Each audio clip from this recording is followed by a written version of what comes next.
Right. Evening. How's everyone doing? And yeah, hopefully everyone. Oh, sorry, Mick. Uh, uh, my chat's already been weird, so that's a good start. But yeah, hopefully, Mick, your internet will stay stable and Twitch won't crash for you.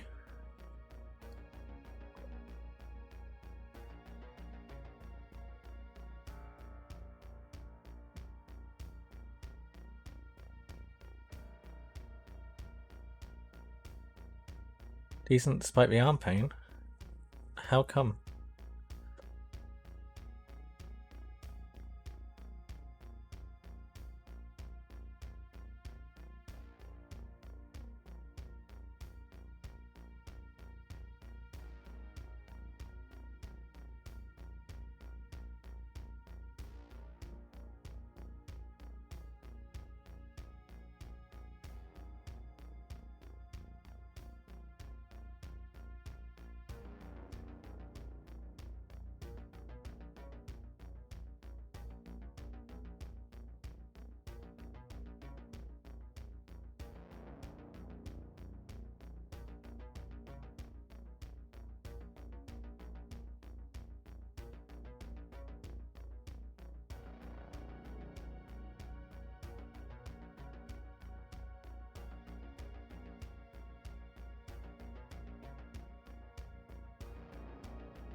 Okay, they don't know. I've gone through the X-rays, ultrasounds, and MRI. No idea. Wow, that sucks. Sorry to hear that. Hopefully they work out what it is soon, so I can help you with it.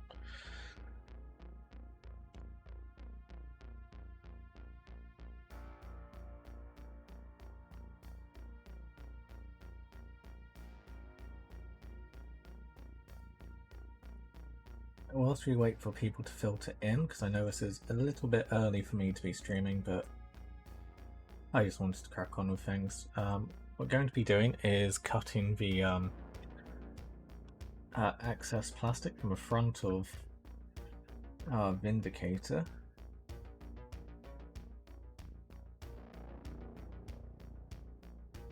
Just begin tidying this up whilst we wait.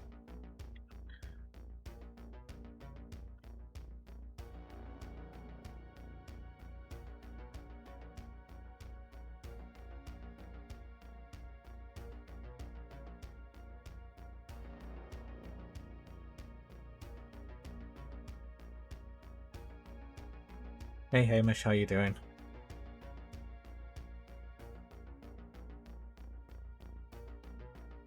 Right. Oh right, yeah, no, we need to cut back off as well, don't we? Right, so last night we did a bunch of weathering to this tank. We did some dirt and stuff being shoveled on the front. We did the dirt and stuff on the side. Hopefully that will show somewhat well. Did the dirt build up on the top and the front. Yeah, it's a bit more visible on the other side. And we also did all of the ground on the back.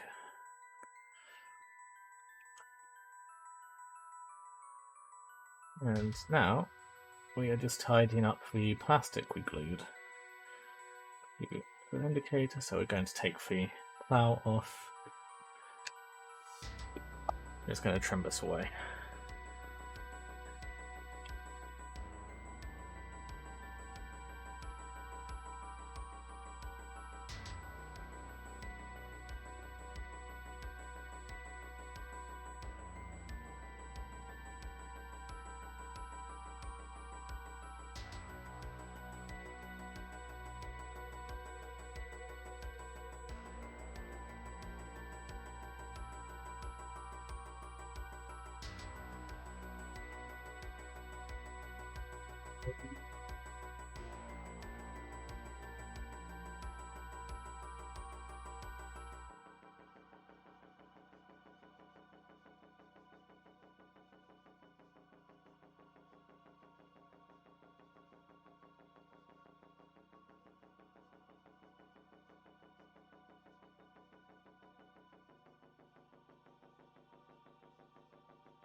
Yeah, how's your day been, Hamish?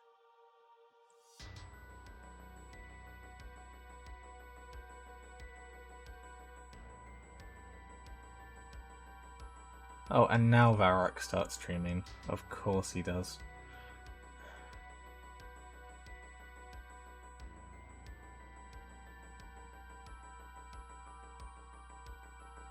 And Ghost says, how's it going, Tup? Just got in my 4 Jordan Traeger.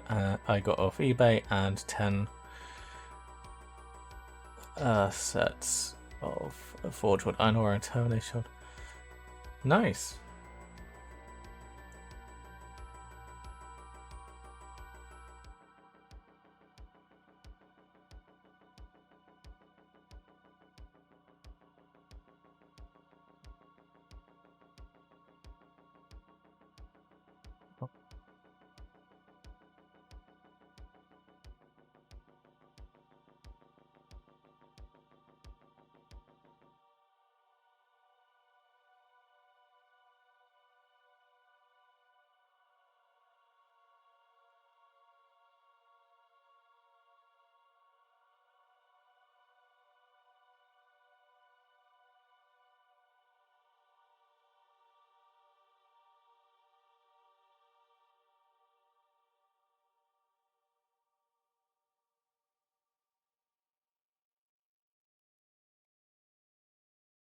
Yeah, just trimming off all of the excess plastic.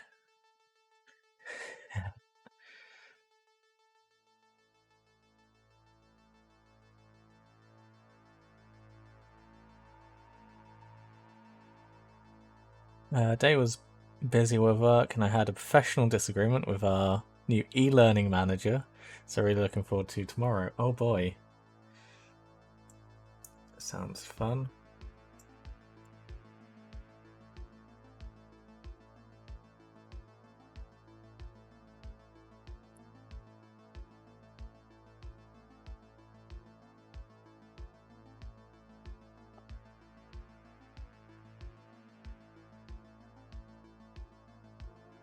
This moth really wants to be part of this, doesn't he? Go on, shoo.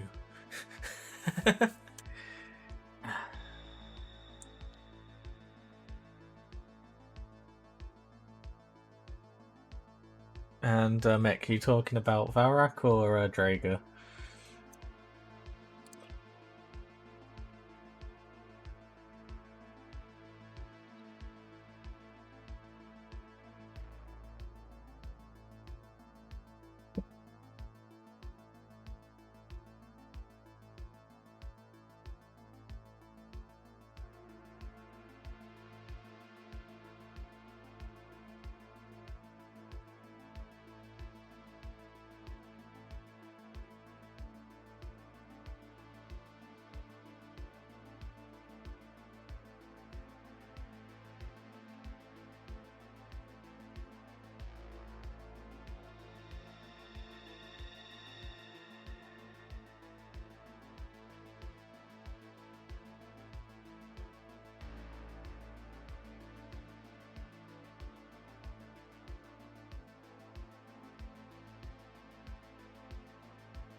Drager I already know. Super Heretic Iron Warrior Valrak, yeah.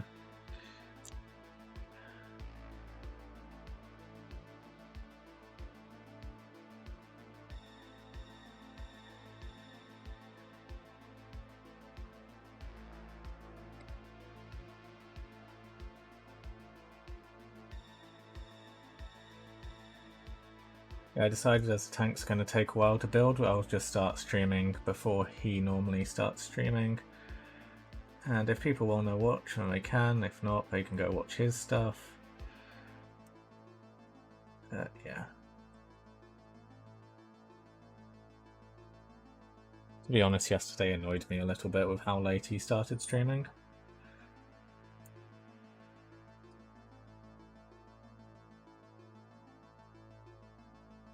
We are streaming now.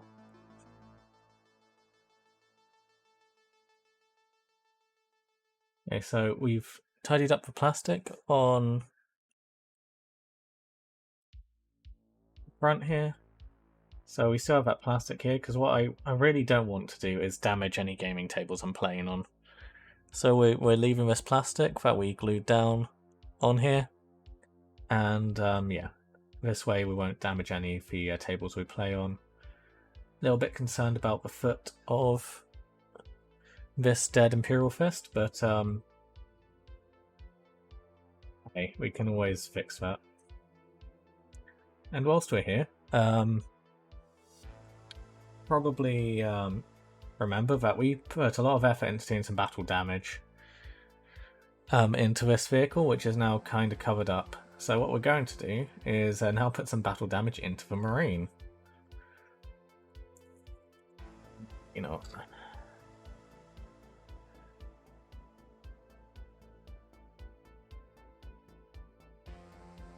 So same as damaging the tank.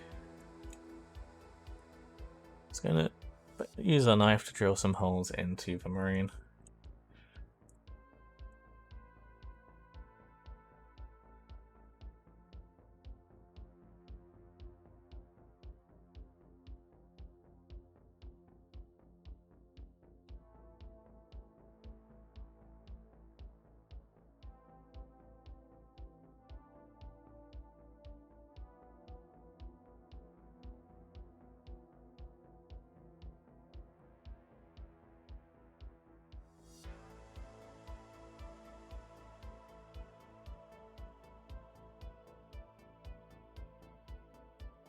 Also, when you get a sect up, could you read the paragraph I sent earlier?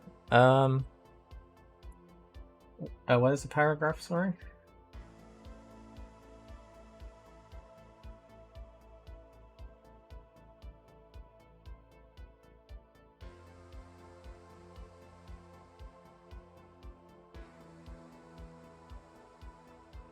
Oh, there we go. Also, I have a question for you regarding my melee weapon choices for my Iron Warriors Cataphracti. I still haven't gotten my Liber Hereticus, so I'm asking now, debating between going with Bolters and either Power Fists or Lightning Claws. Between Power Fists and Lightning Claws, what do you think is better? What are you planning, or what do you feel like you need to deal with more? Infantry or, well, yeah, do you want to deal with power armored guys more or Terminator guys? That's where the decision comes in.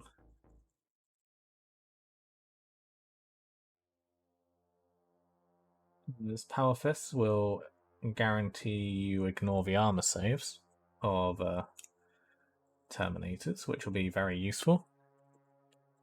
But they strike last. Whereas Lightning Claws will allow you to strike on initiative, which means for most part you'll be striking at the same time as your opponent. But you won't be ignoring their armor save, so people in Terminator armor or Artificer armor will still get their 2-up save.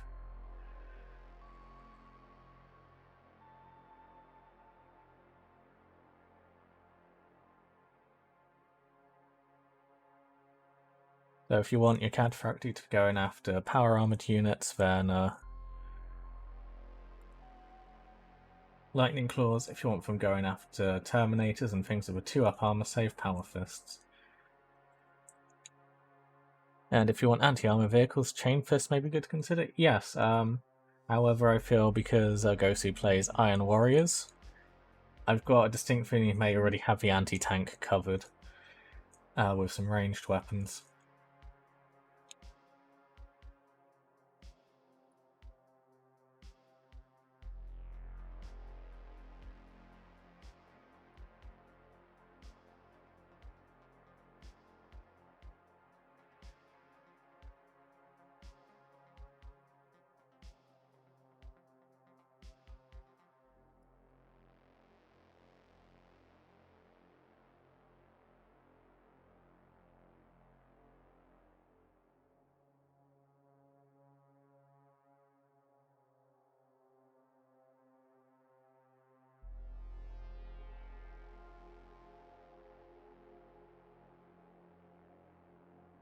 Chain Fists the best all-rounder?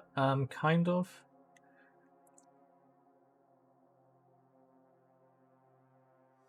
So the thing with Chain Fist is, like Power Fist, they always strike last. So, you know, they are hard hitting, but hit last. So there's a chance that the guy wielding them will die before they get a chance to use it. Which is a downside to these big, unwieldy weapons.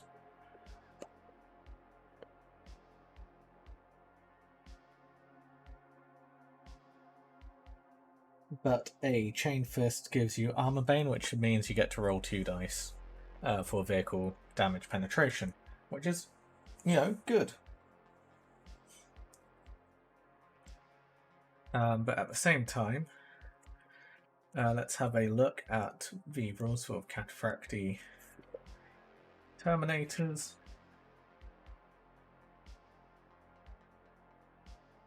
So yeah, a Chain Fist costs 5 points more than a regular Power Fist, which already costs 10 points.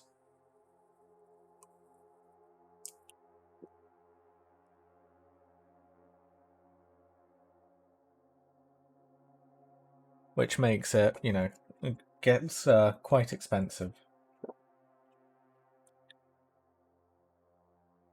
Like, for example, your 10-man squad of Cataphracti Terminators from the Age of Darkness box go from costing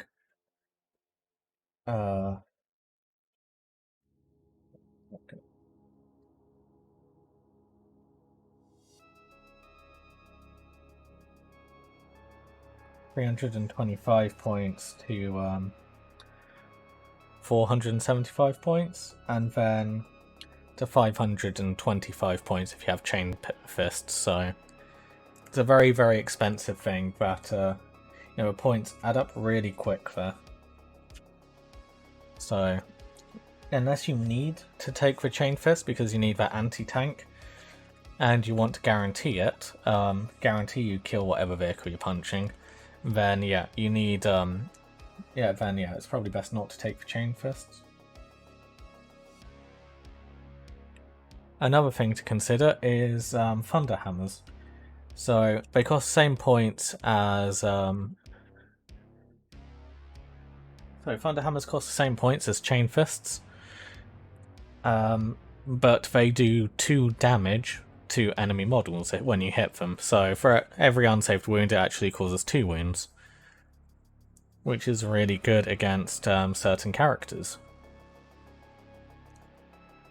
Whilst for the most part, Space Marines, you'll be instant deafing because it's Strength 8 against Toughness 4. There'll be certain things that have Toughness 5 or Toughness 6, especially Primarchs and stuff, two-handed. Nightwolf says, I've got to go. Good streamer, Nightwolf. Nightwolf, have a good one.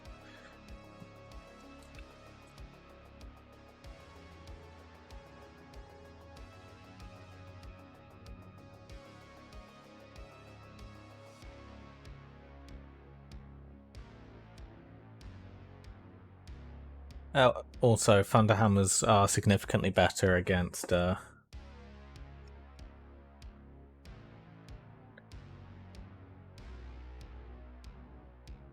D word. So yeah, that's another thing to factor in. If you're finding Dreadnoughts problematic, Thunder Hammers might actually be the way forward. But again, they cost 15 points a model.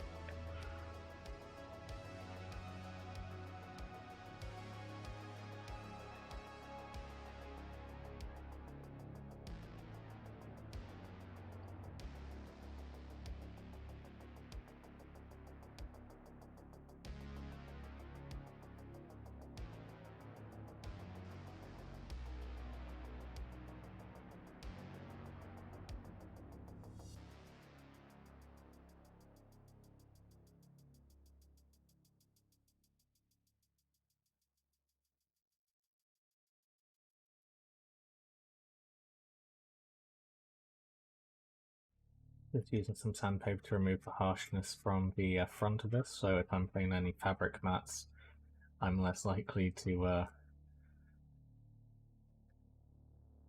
cause any damage.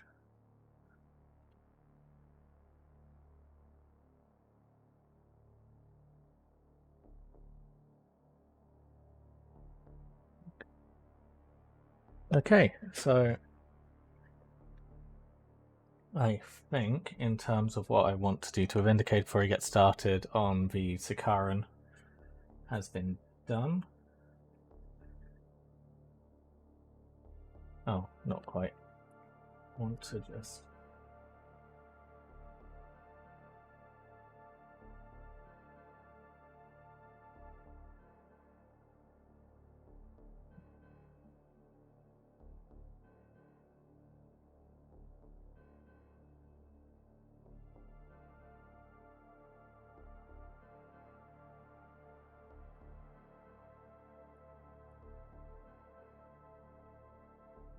that cut, and then we also need to do usual plastic glue trick.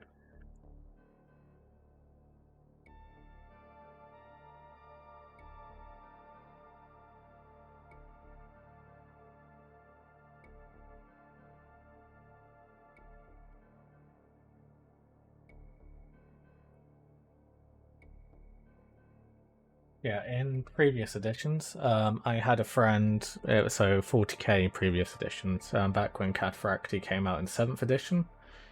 I had a friend who played Raven Guard, and his Raven Guard army contained a lot of power armored units with lightning claws. So I decided to build my Cataphracti from the Betrayal at Calf box with lightning claws. And yeah, it was a pretty effective counter because, yeah, sure, he could guarantee almost all of his wounds wounded because of Lightning Claw's shred, but I still had my 2-up armor save.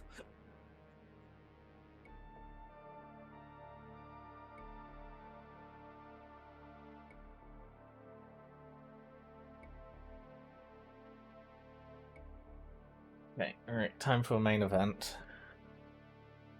Lovely Sicarian.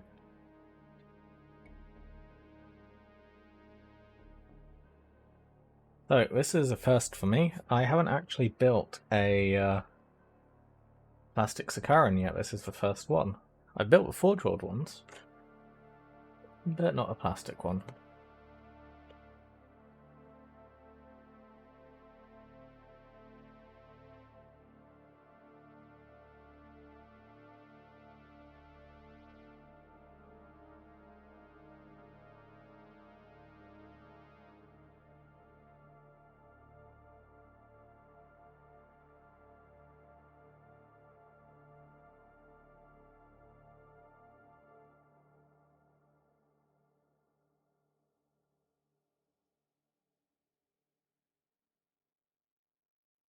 And no worries, Ghosty. Okay, so first part we need is C1.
Oh yeah, I see how it goes, like that. Okay.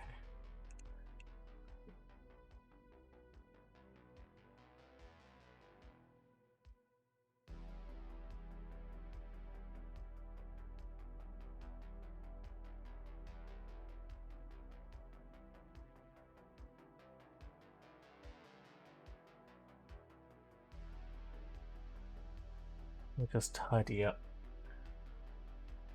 the body.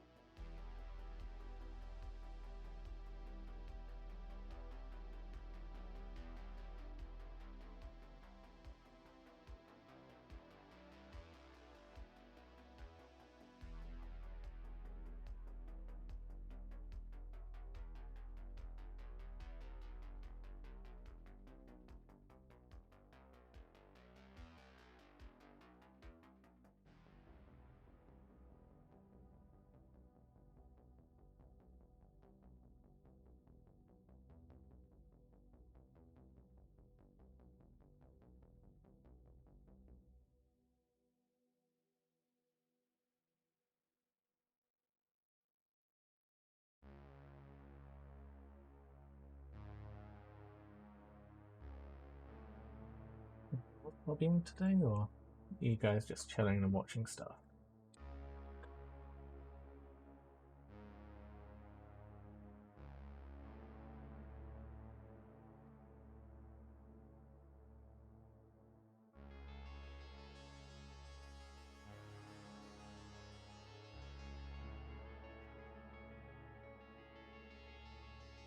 Building tank trimmings galore. Nice.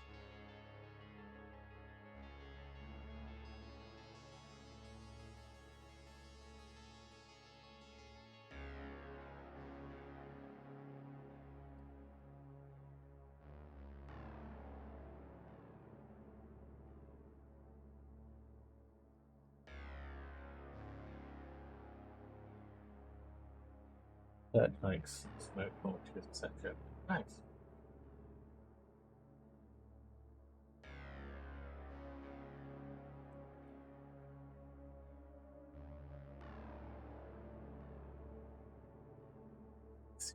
C5 and C4.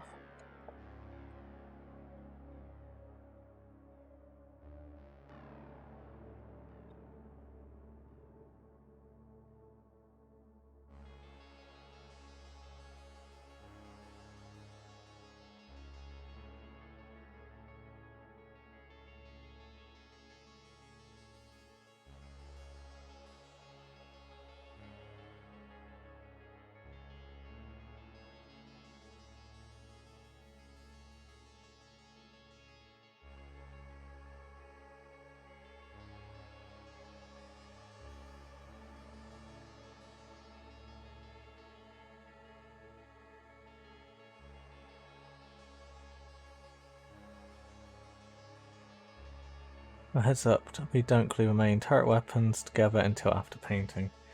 Yeah, well, we're going to be doing a lot of stuff to the turret, so, yeah. I have some fun ideas planned.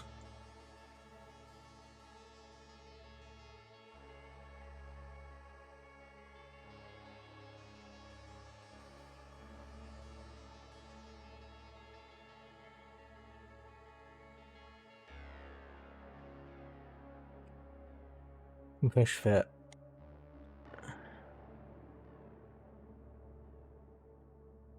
And push fit it when you get to that stage, then paint and do that later. Cool.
That really only contact.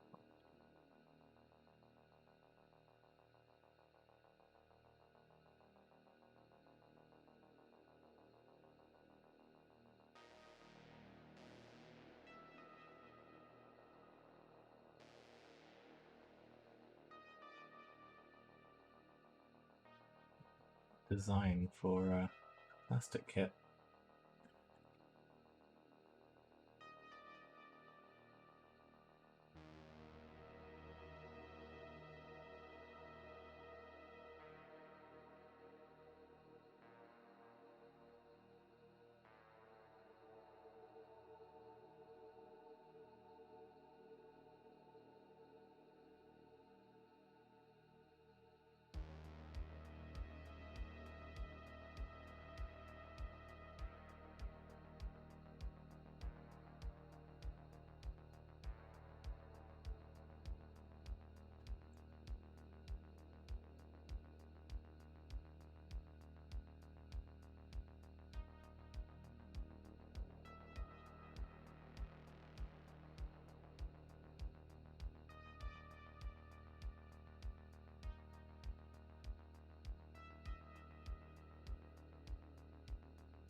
Do I put the tracks on now?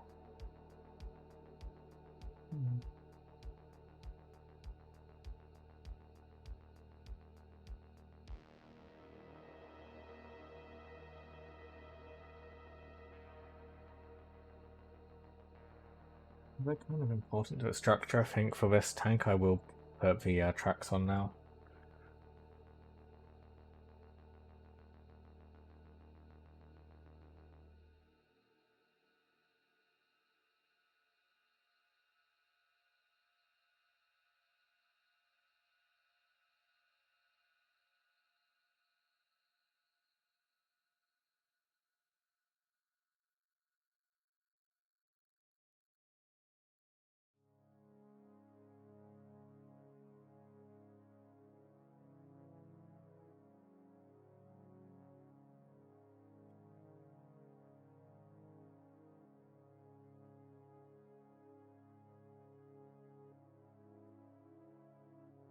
True.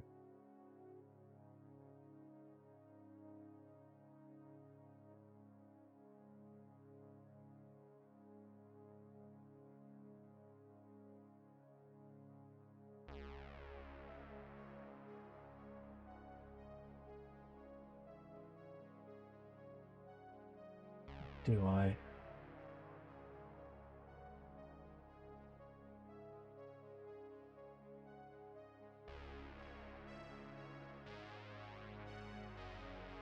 Got me silly. Camera down a bit. The only problem is when it comes to painting the tracks, we have to deal with this here, these panels that go over. And kind of because of how I paint my Emperor's Children, which is what this tank is for, those, I'm just gonna have to deal with it.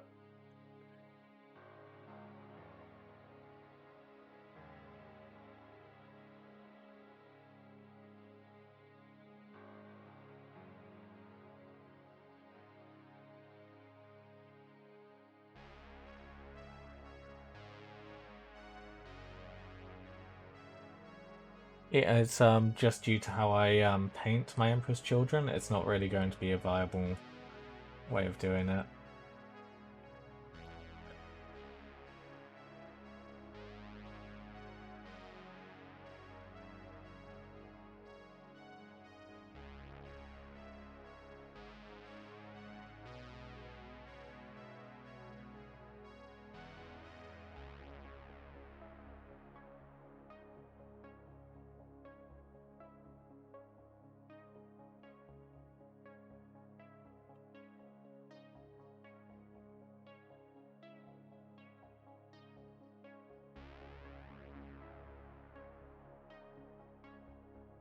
So the thing is, Hamish, how I paint my Emperor's Children is using the contrast paint through an airbrush, and it's very difficult to get consistent.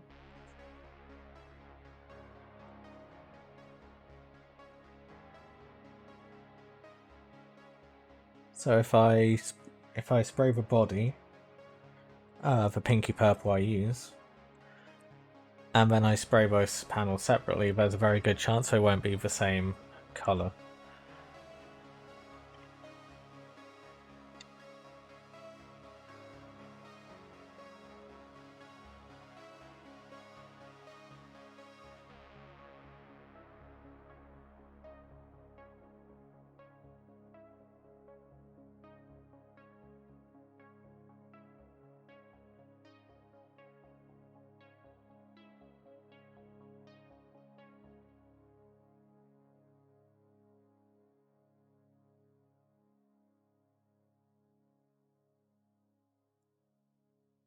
Panels like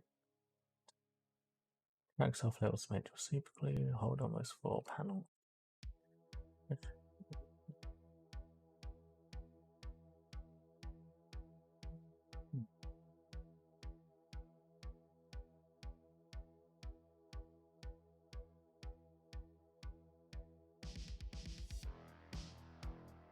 How easily those panels stay in place without the tracks there. B5 and B6.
We'll give it a go anyway.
This track in particular has quite a Warhammer kind of sound to it, doesn't it?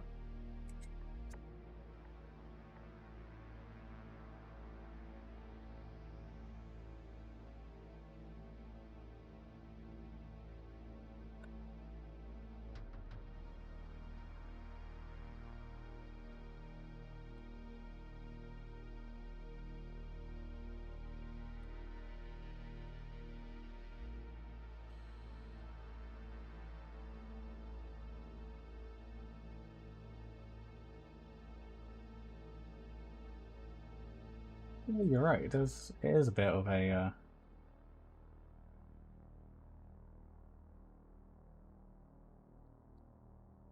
40.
When you put together this kit, Hamish, how yeah, how would you rate it out of 5?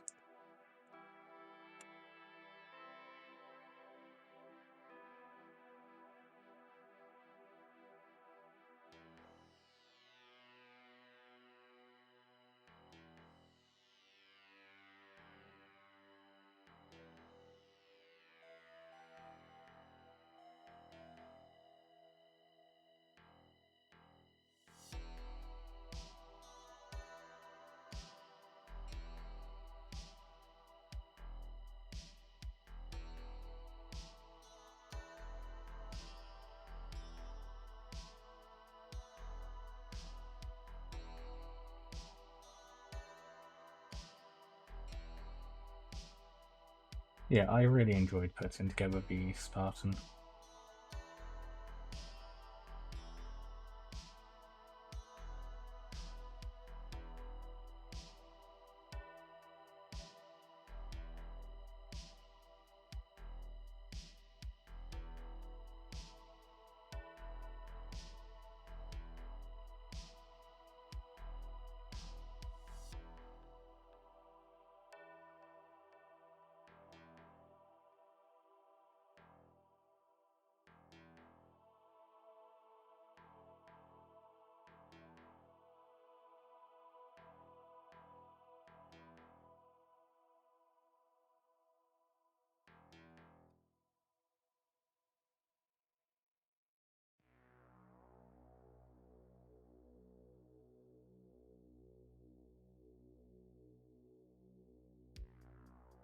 Yeah, I really like how yours turned out as well for Death Guard doors.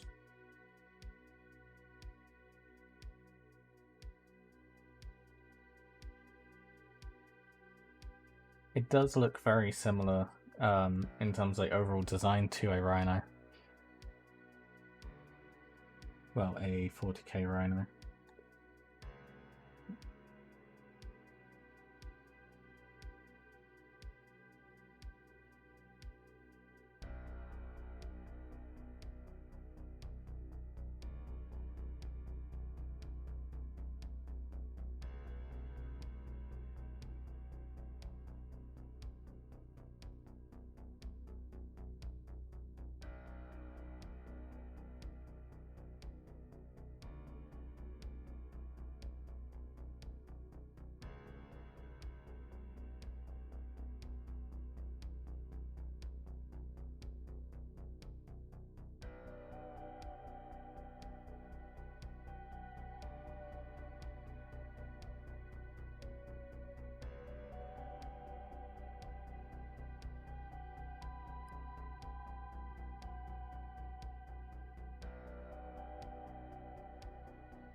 Yeah, the more I think about it, the more I'm surprised they don't just say use the 40k Rhino.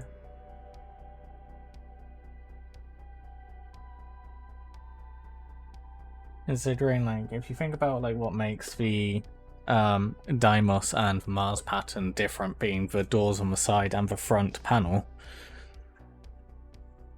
there's really not much of a difference between the Mars pattern and Deimos pattern Vindicator by that logic. The thing that makes the Deimos pattern Vindicator so unique in comparison to the Mars pattern is the fact that its gun is centerline, rather than being offset like it is on the Mars pattern. Otherwise, it's not really anything identifiably Deimos pattern about the Deimos pattern Vindicator, it's just the gun placement.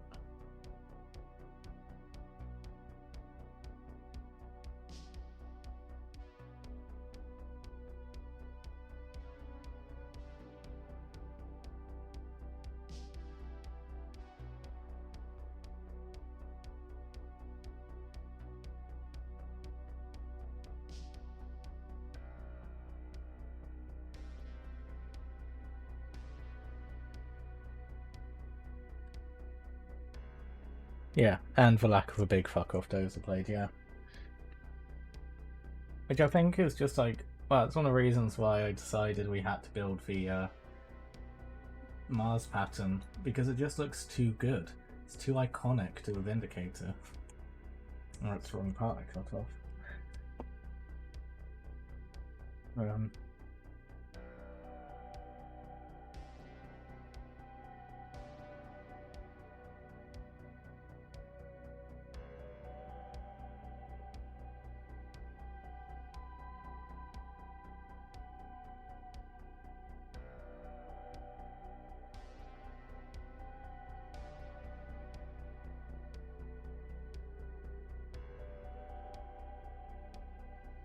I don't like the spiky dozers, they're more like rams, yeah.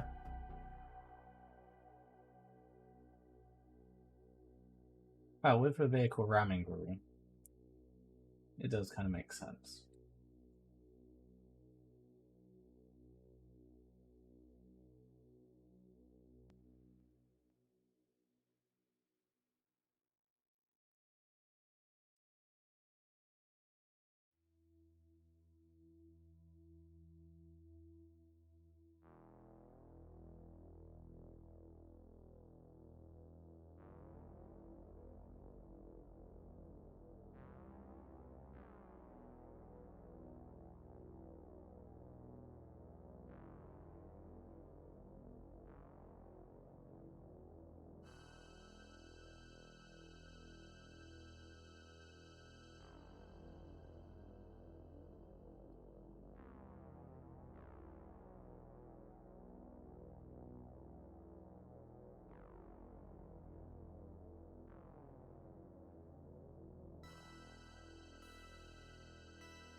Oh yeah, the third-party community has made some great vehicle accessories.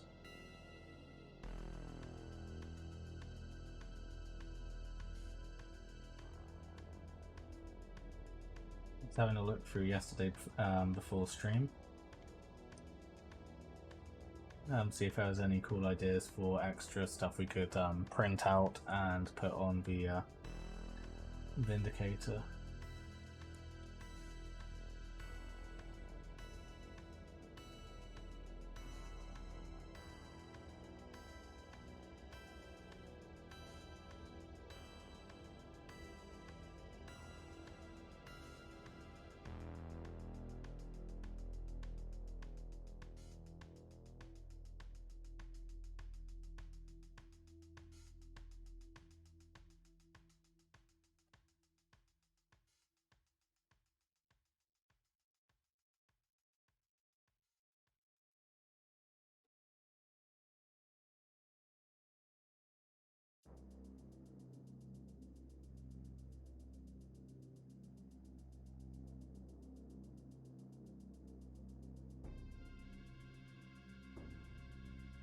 I just had a bit of a silly thought.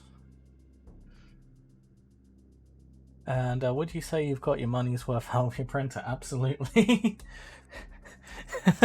For last Valfest, I printed out an entire Earthshaker artillery regiment.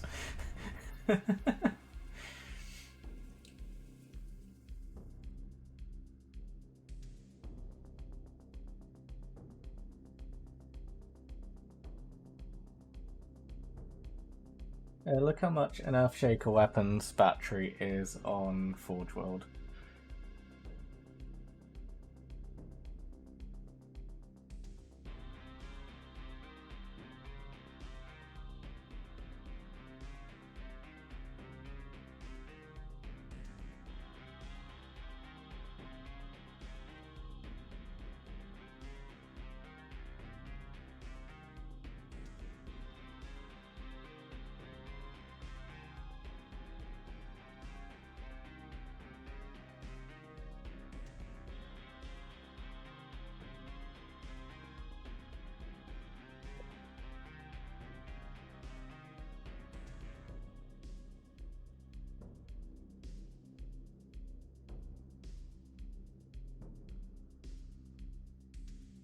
Right, the track section's done for now.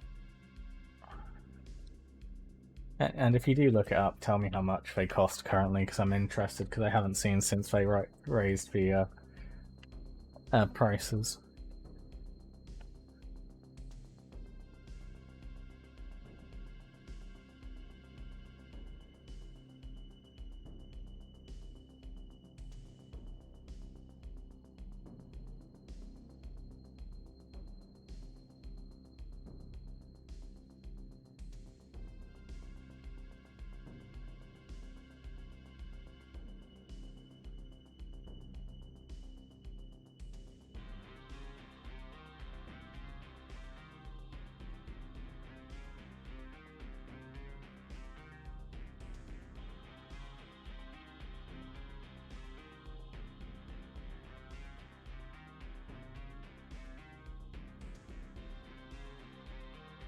Well, just the Earthshaker, yeah, the carriage.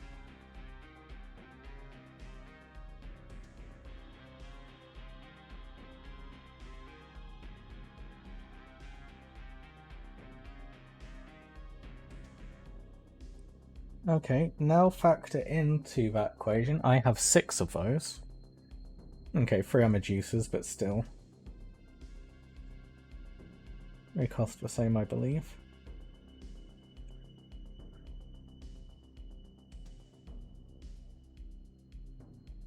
And it cost me approximately £10 per artillery piece.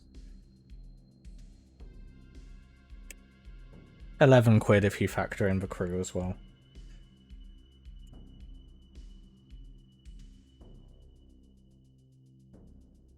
And then there's the fact I printed out a Titan. Well, printing out a Titan. All of the, 40 shoulder pads, so 4 sets of, 8 sets of Mark IV shoulders, 60 heads for my Emperor's Children, the full-sized Mad Cat, the 1 in 100 scale Vindicator, the Urban Mech, my entire Imperial Army, which has well over 200 soldiers in it, which, okay, the artillery regiment's part of, 4 or 5 tanks, an amount of Space Marines I don't actually know. Another thing to factor into that though as well is a kilogram of resin costs around 30 quid. But for a bottle of resin I can print out 60 to 70 Imperial Guardsmen.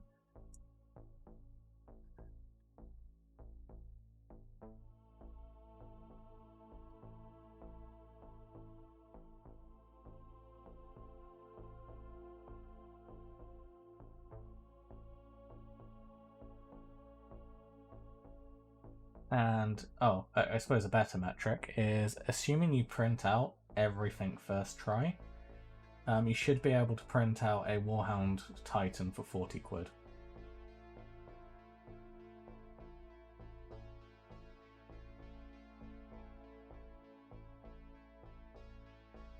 And you should be able to print out a Warhound Titan on a single bottle of resin.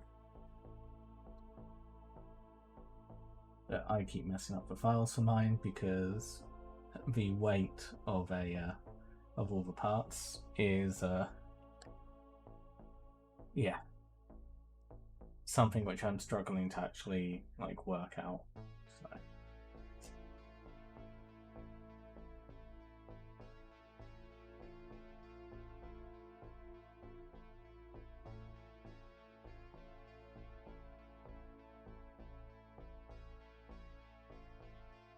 Yeah, the weight of it pulls it off the plate.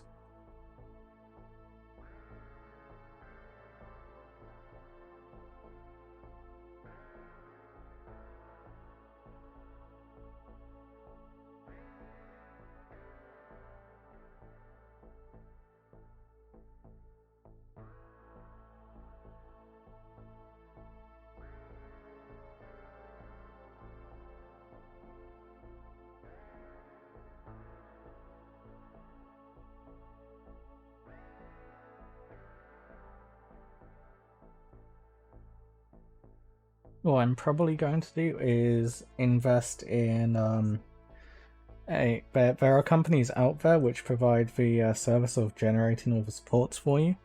I may try and get in contact with one of those companies to generate the supports for me. Well, so now that adds money to it.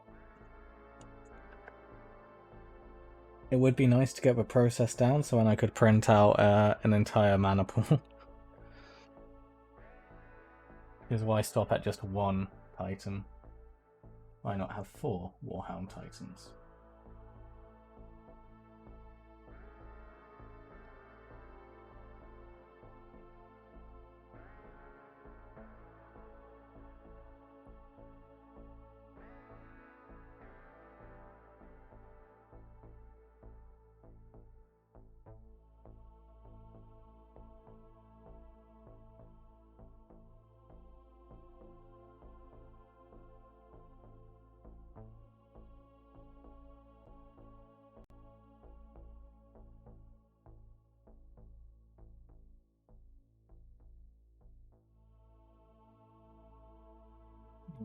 In an ideal world, I'd have 3 Warhound Titans and a Reaver, and make a scouting mana pool.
Mine is a 2K resolution printer, so 1440p.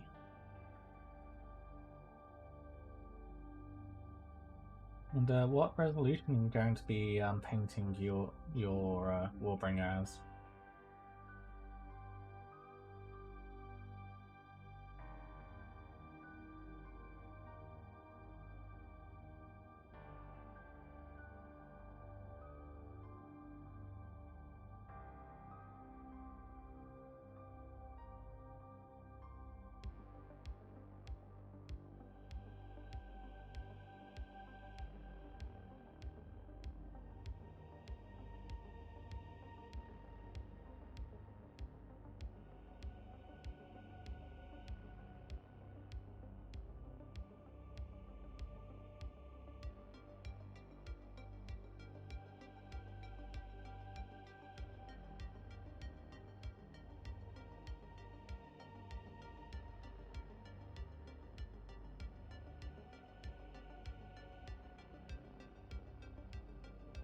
Well, yes and no.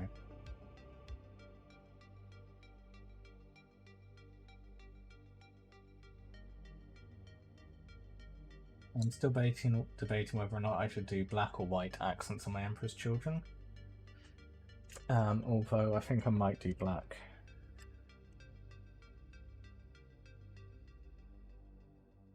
But at the same time, I also have some other ideas for things. So it's one of the thoughts I had earlier. Is during the Battle of Istvan 3, what kind of identification markings did the different forces use to identify each other at range? If they're both wearing the same uniforms.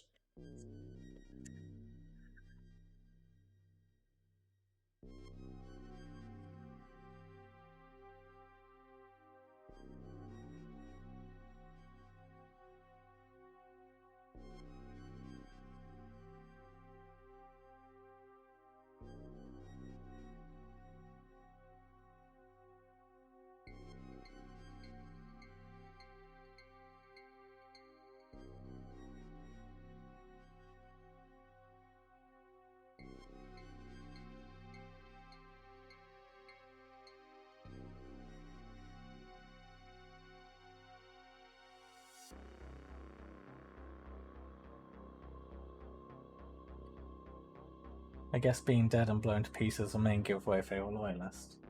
Yeah, but what about the ones which weren't dead or blown away? It's one of those things, right? Throughout history, we've always had ways of identifying each other and ourselves, even if, you know, we're wearing camouflage or whatever. Like in World War II, Allied planes during the D-Day invasion had black and white stripes on the wings, so it could easily be identified by the ships in the harbour as being Allied.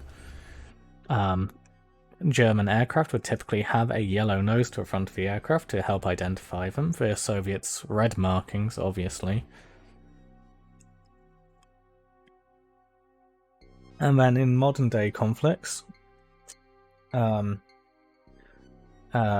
forces typically have like an orange flag or paint panels on the top of their tanks orange, you know, fluorescent orange, and able to identify themselves. Or going back to World War II, tanks would normally put their country's flag, or, you know, a flag or some kind of marking on the top of their tanks again as well to identify them as loyalist, or, well, I guess Axis or Allied.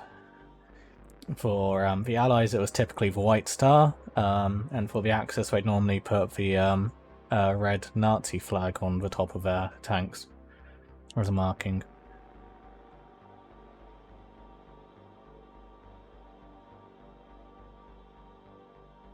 So, during Istvan 3, what markings would they have used? I'm going to assume the traitors probably would have used the Eye of Horus in some way, wouldn't they? And the loyalists probably the Aquila. But how would they have put that onto the tank?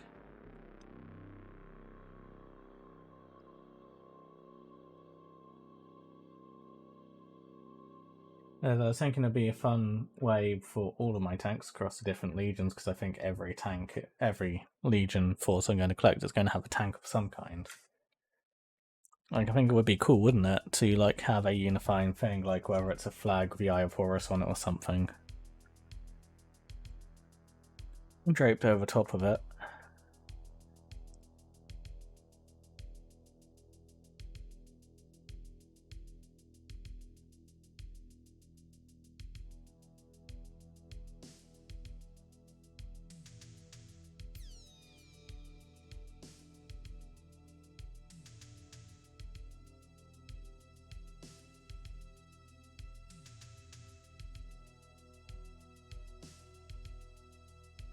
Yeah, it's just small details like this that I like to think about when it comes to vehicles. Especially as, you know, I'm trying to set my army during the Istvan 3 campaign.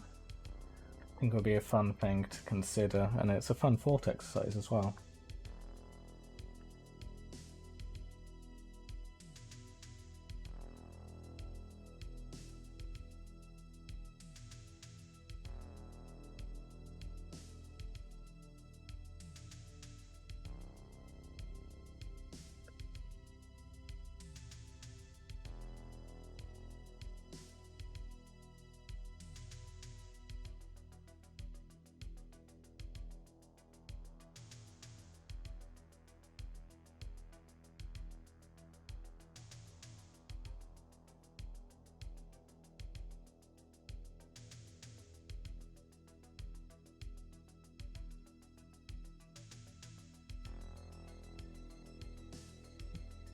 Yeah, friendly fire absolutely would have been an issue.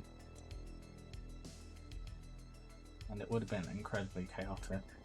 I mean, it's like one of the single most shocking and depressing scenes reading the books is a friendly fire incident, isn't it?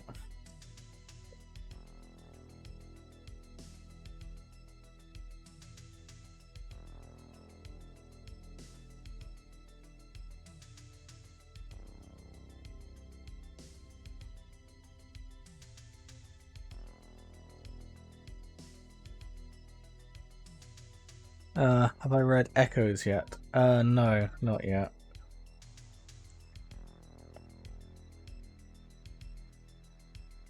As to be perfectly honest, the more I hear and the more I see about the Siege of Terror books, the less it's made me want to read them, to be perfectly honest.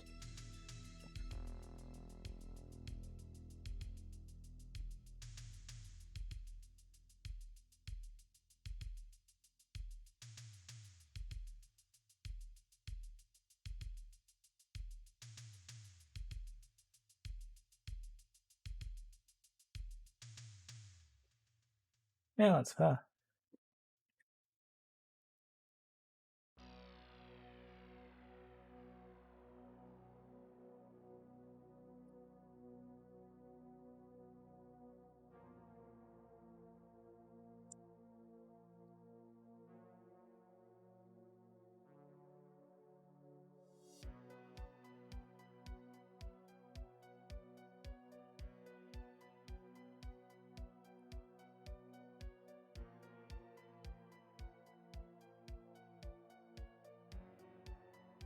People give Mortis a bad rap. I really liked it. Titans go bare.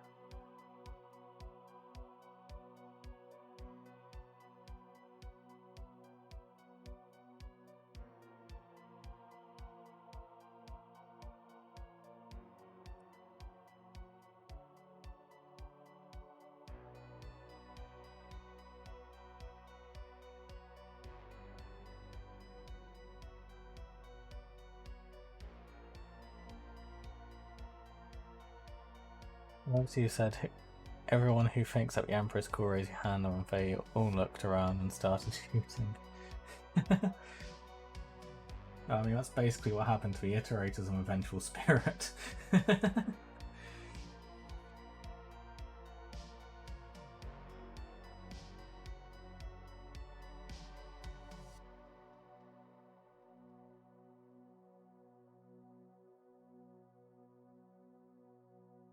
Just they also shot at the ones who didn't put their hand up as well.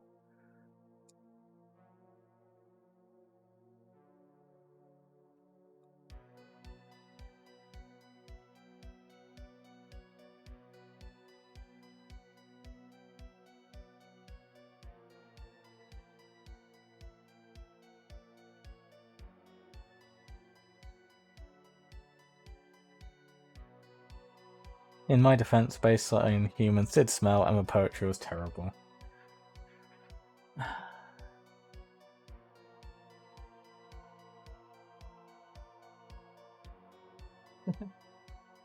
What was the name of the poet? I've already forgotten it.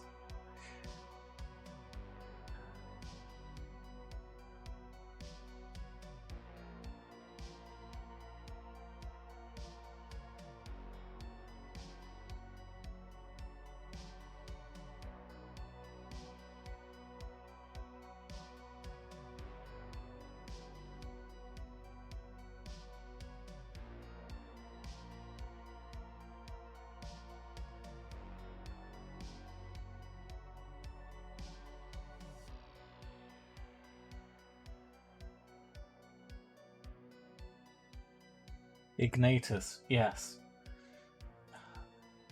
I kind of liked his character.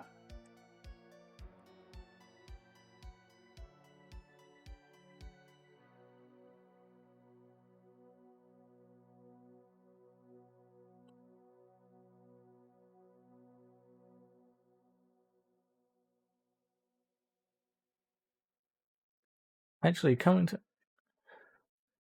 yeah, Ignatius Carcass, yeah. Basically, I think it's really easy to determine whether or not I like the mortal characters. Because you can basically summarize it down to, if they died, I probably liked them. If they lived, then I probably don't like them.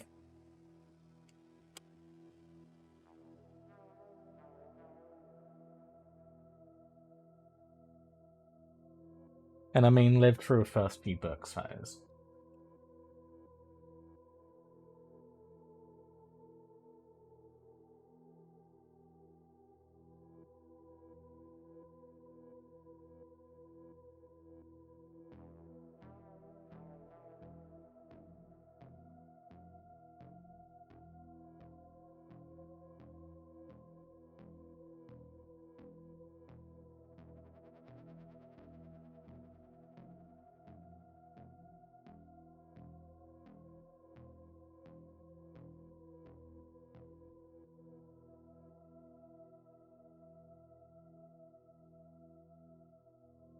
Yeah, I like Cinderman, but at the same time...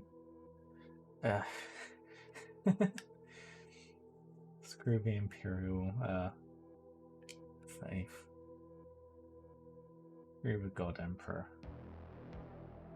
All nonsense.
I mean, the Emperor's pretty much god to humans in the same way that we are gods to ants. Yeah, true.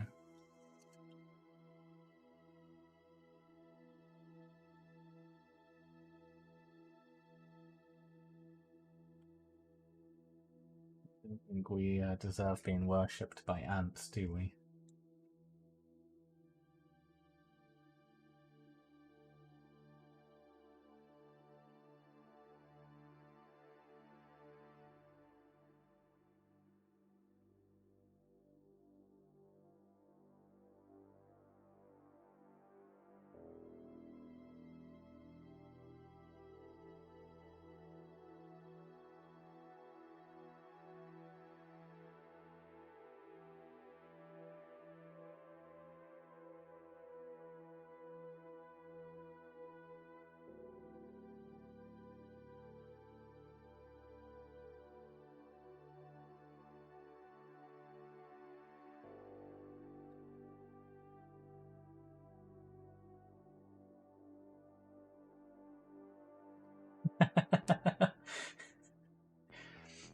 Well, if they stop worshipping me, I know where I can read is. Because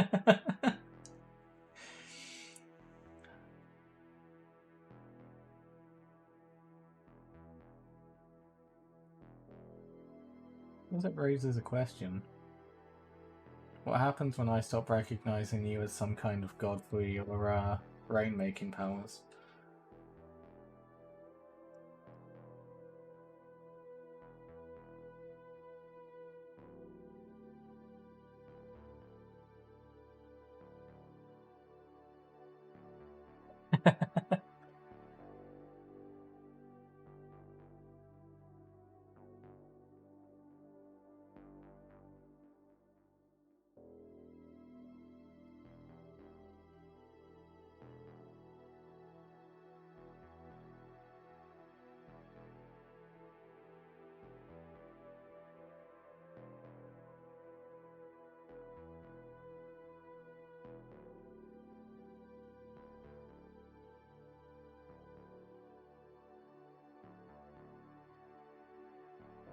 Well, I feel in the context of me streaming, grade has a very different meaning.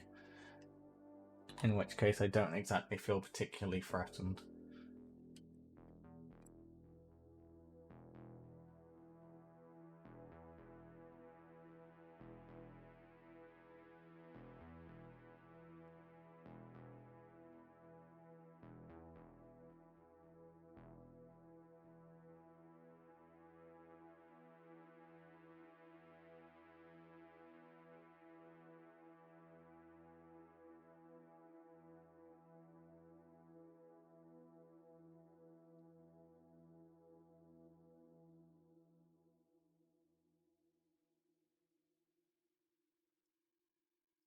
You're already engineered on raid on YouTube and you change platforms.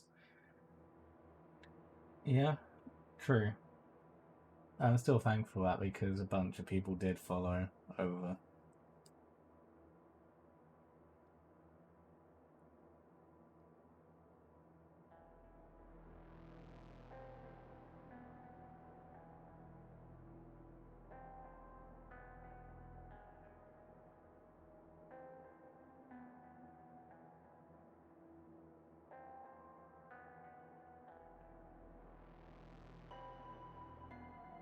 One of the strangest things for me at the moment, as you know, is like I stream and then upload the VODs to YouTube, is the amount of people who do actually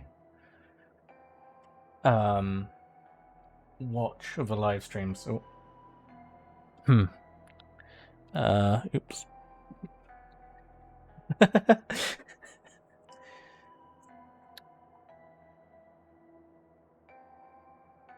Did Val and Liam actually have a falling out? I don't really know, to be honest.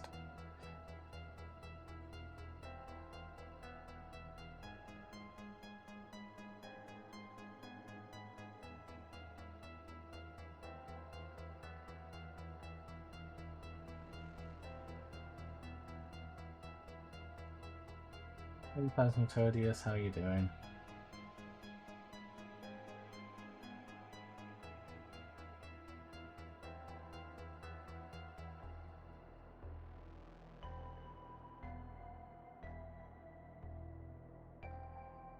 We are building a tonk.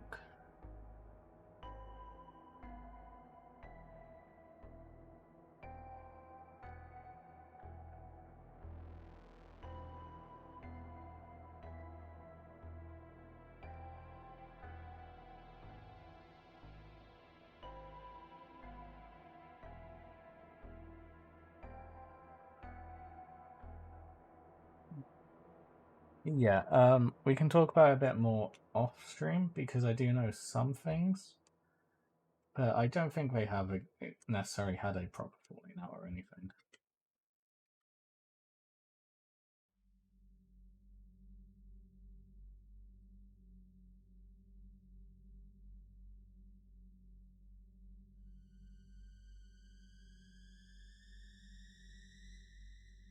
Yeah, I'd never really watched too much of Liam's content. I have like occasionally watched a couple of videos.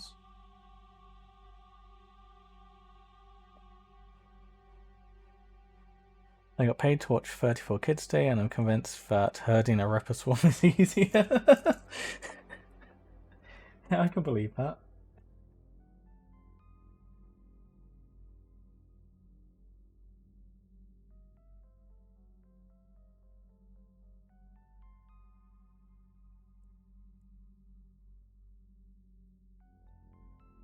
My opinion on this kit so far is it's a very, very intelligently designed kit.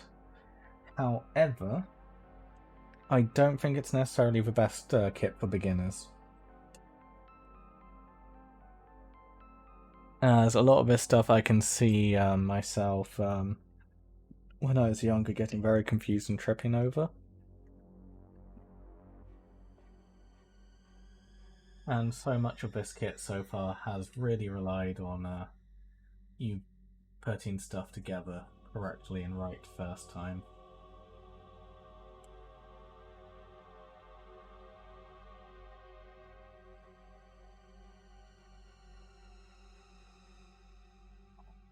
However, it's such a Tuppy phrase.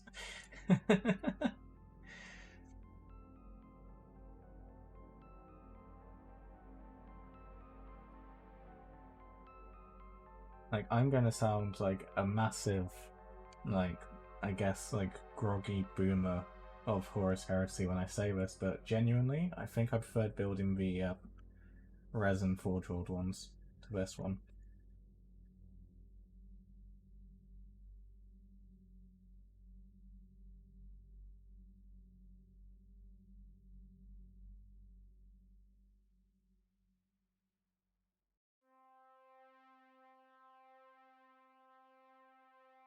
And the resin one come in like 4 pieces. Well, yeah, pretty much, yeah.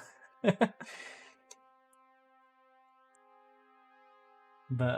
yeah, and now this is going to sound incredibly pretentious, but there's just something really like enjoyable and satisfying about the working of resin. You know, like sanding it down, filing it into place, and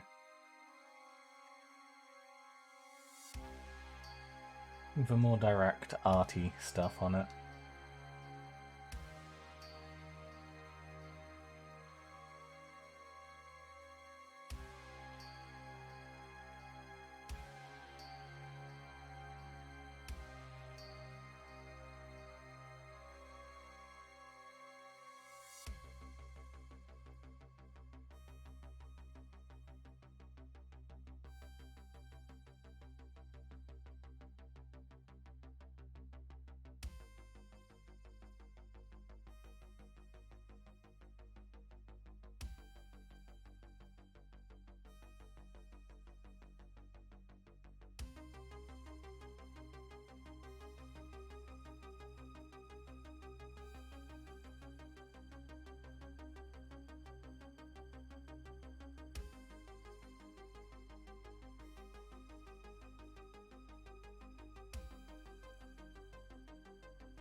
I'm wondering if New Horus is in fact plastic. No, it's resin.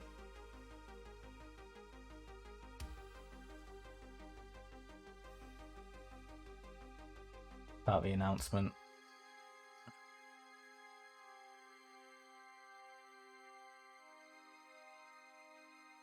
Yeah, it's part of a new Forge World character series. Yeah, all of it's CAD design these days, rather than hand sculpted. I mean, you can tell if you look at those fucking space wolves.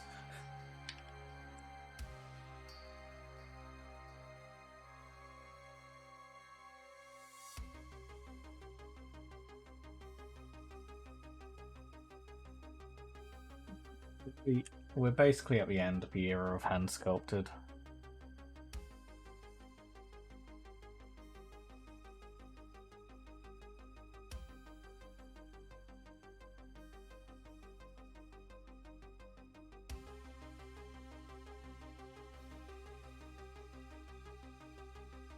A friend of mine has been saying for a while now that it's only a matter of time before Games Workshop collapses because the CAD files for models gets leaked. And I agree with him.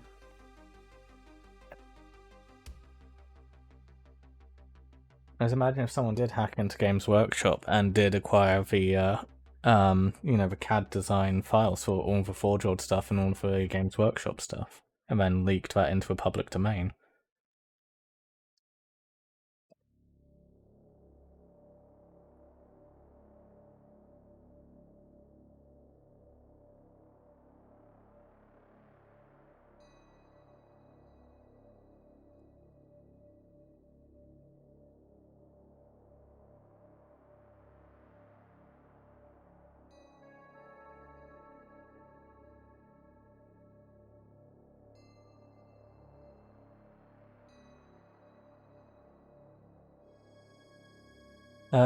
They should be selling the 3D print files as limited run files using NFTs or something. Oh, this is the thing, right? There are many websites which allow you to put a limit and a cap on how many times a file can be downloaded. There's plenty of paid mods which I use for certain video games. Mostly the racing game, which relies on money being generated by the digital downloads. And so if you purchased the mod, you only get a certain amount of downloads of that mod before you have to ask for permission to download it more times.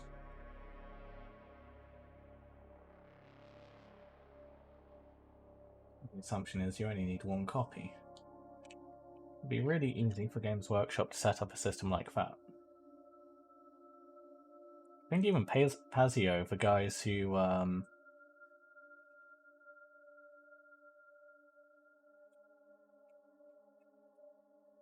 make Pathfinder, have the same system on their digital store as well.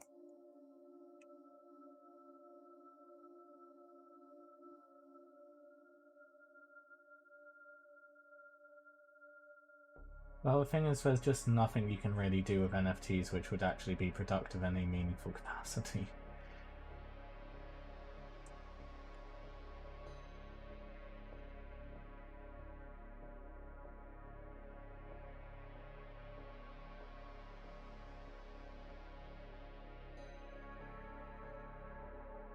You know what they could do is have it so you need a authenticator, like the Google Authenticator or something, like a hex code generator.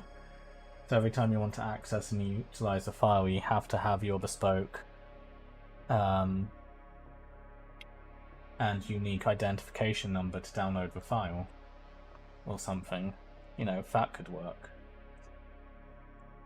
To try and make it just as awkward as possible to try and access your files.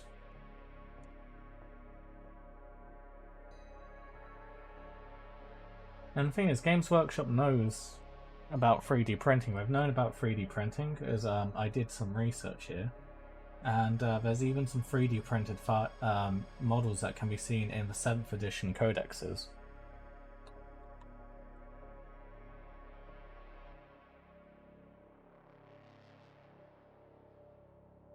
So Games Workshop have known about 3D printing and been utilizing 3D printing themselves for over a decade now.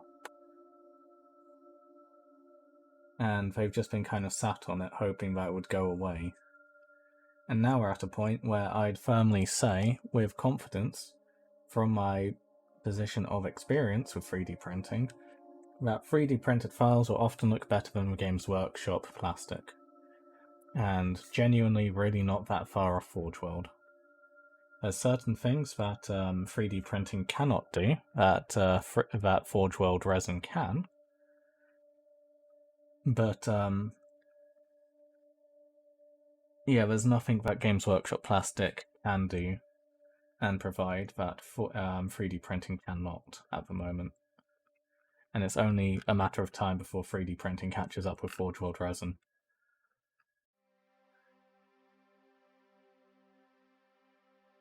And especially now that Games Workshop is starting to 3D model their Forge World products.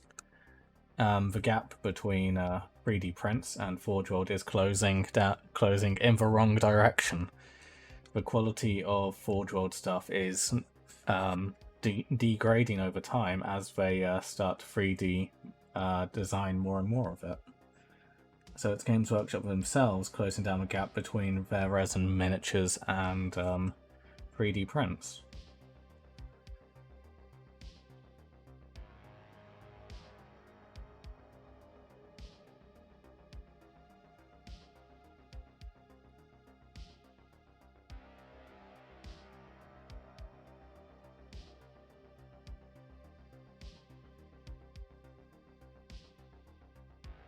Well, if GW were smart, they would make their own slicing software for you to turn your 3D prints into files for your printer. Because yeah, ultimately there's no way to completely stop it, but you know, there's plenty of methods around for stopping people from pirating video games. And for the most part they work really well. Right? So even though you can like distribute the files of video games and stuff, and like you could go even further, and you know, Games Workshop could provide their own slicing software to get your print files configured for your printer, and then you could have to put it onto an encrypted USB stick, right? That is read by the firmware of your printer. To allow access, but you can't distribute them because the unique encryption to your USB. There are ways to do it. It would take a lot of effort, but there are ways to do it, and Games Workshop needs to be thinking of these ideas and how to make it practical.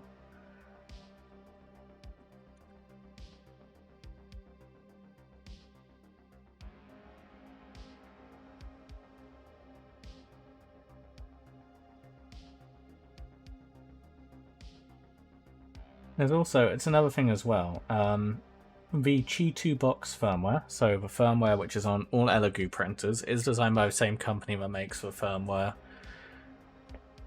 Yeah, the slicing software and the firmware, the stuff that actually makes my printer run, is both made by Qi2.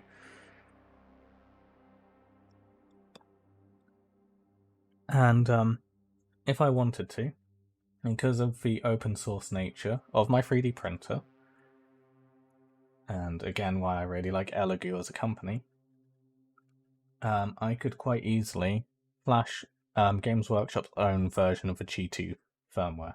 They made a version which allows you to read encrypted drives. Then, you know, that's it. Done. They just need to provide custom firmware. And it's not even like that would be a unique thing, either, or necessarily a special thing. Because the whole remixing open source software to make it into a different thing is basically how the world of Linux computers work. It's the bread and butter of open source.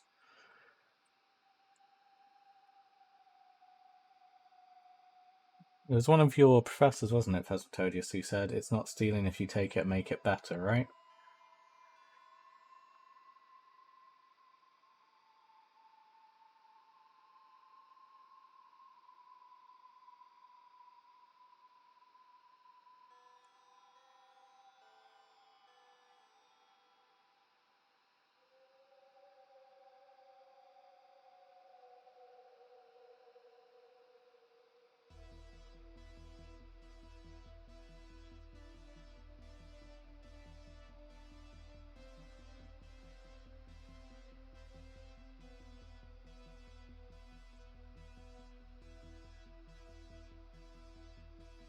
need to hold this part together.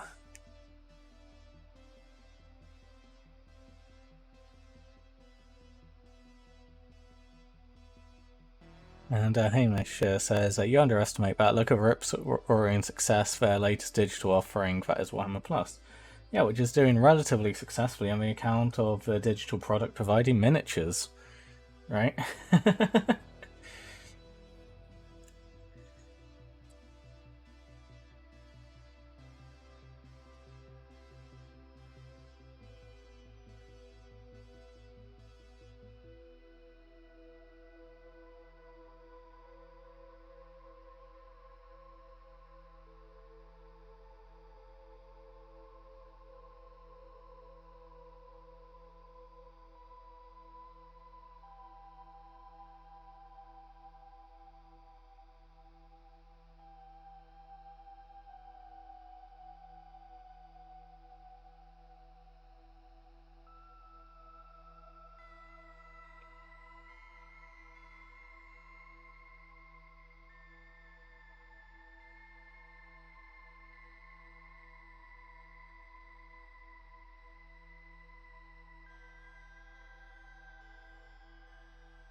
Well, I can explain the logic.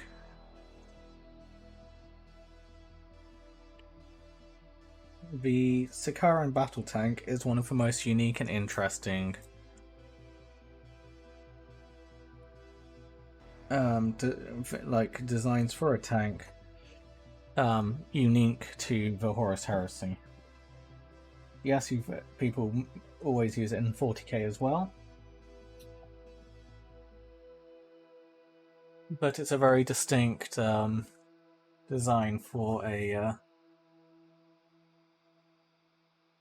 tank when it comes to Warhammer. So, in order to make a big, showcase tank, they just decided, oh yeah, let's just scale it up. But yeah, it is an entirely new unit for the Horus Heresy. At the same time, I think it looks excellent and fits in really well. So, despite being an old school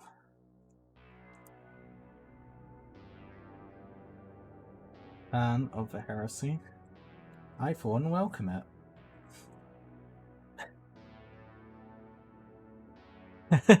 I for one welcome our super heavy overlords.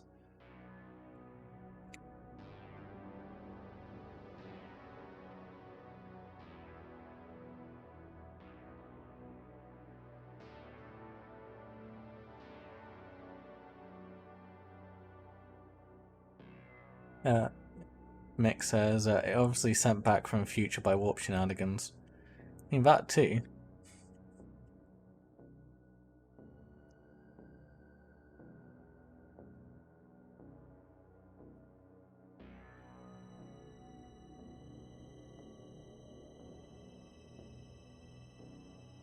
You know what I reckon actually happened? Quite genuinely and seriously, I reckon someone had the 3D file for a Sicarian battle tank, scaled it up, and reproportioned the guns, and then realised they actually really liked the look of it.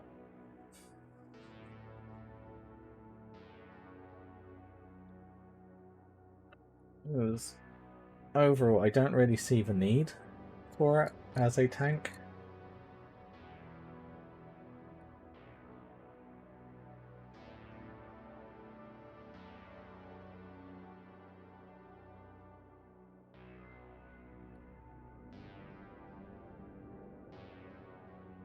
So I think someone just had some fun, realised it actually looked quite cool, and were able to run it up the line.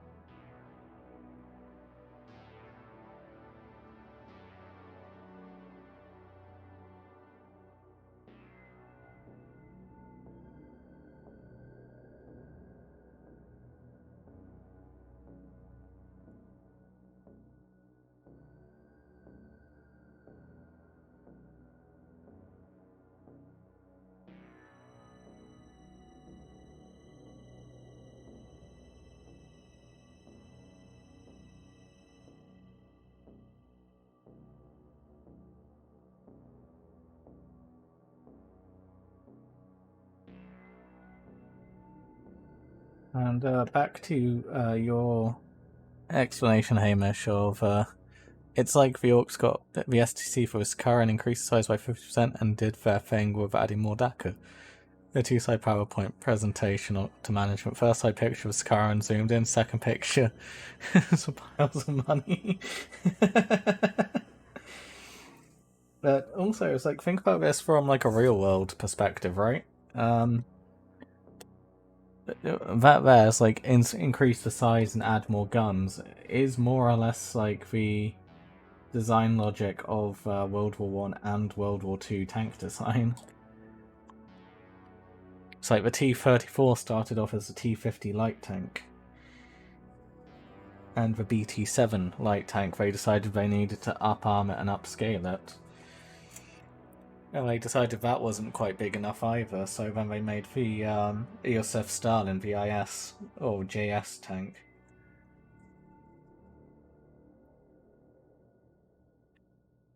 And then there was also the T-100, which became the Su-100. Why? Why not being the word, although it really should be, because all they did was take the T-100, rip the top off the tank, and put a naval cannon on top of it. Which, statistically and weirdly, is actually the single most successful tank of World War II, with a 100% kill rate. Well, per shot, that is.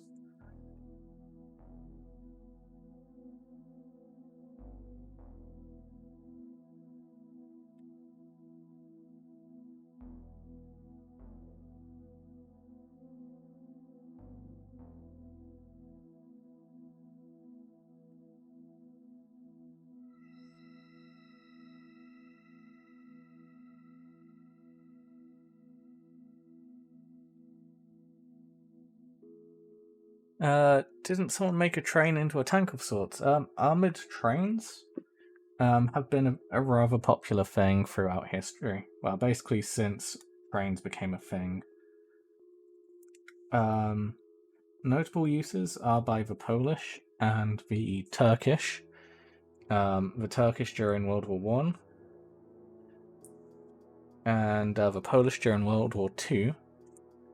But they also, people discovered quite quickly, is an artillery carriage on rails is also quite effective as well, because the rails will spread the weight significantly better than any road wheels or tracks would, as in like tank tracks.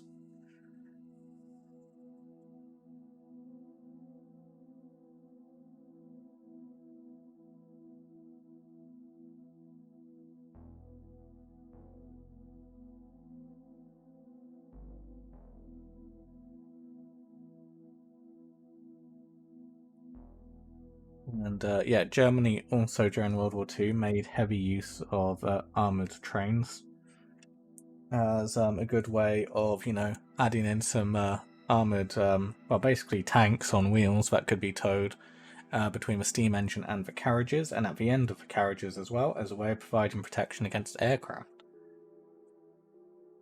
The British also did the same, although they weren't really that popular or used that much, because the German Air Force never really got to a point where it had the level of air supremacy needed to be going after trains.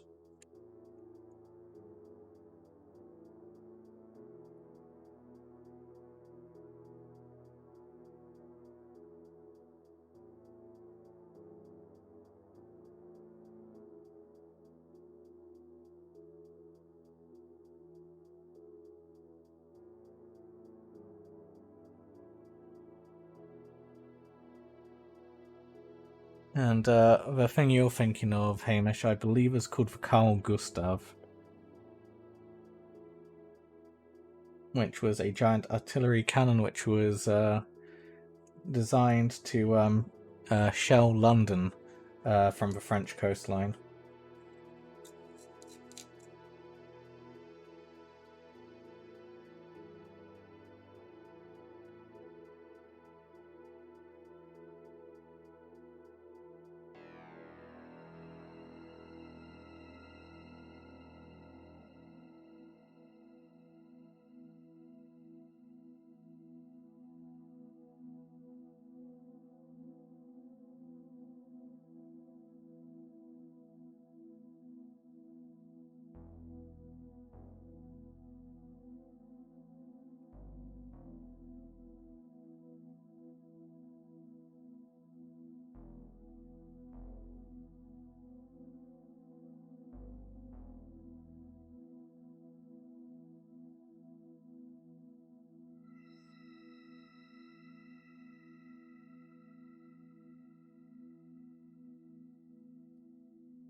What's the point? It's not the only giant artillery piece called Karl made by the Germans. There was a giant artillery piece, also called Karl, which was used during the Battle of Stalingrad.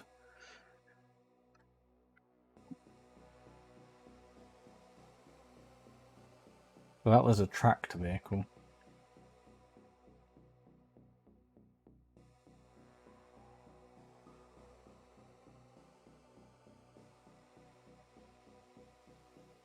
In fact, there's even footage of the Karl tank, tracked vehicle, demolishing buildings in Stalingrad as well.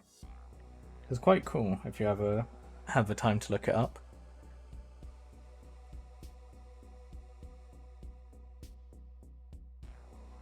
Interestingly, a lot of the footage of the Karl destroying buildings is often cut into footage of the Sturmtiger or Storm Tiger doing its job as well.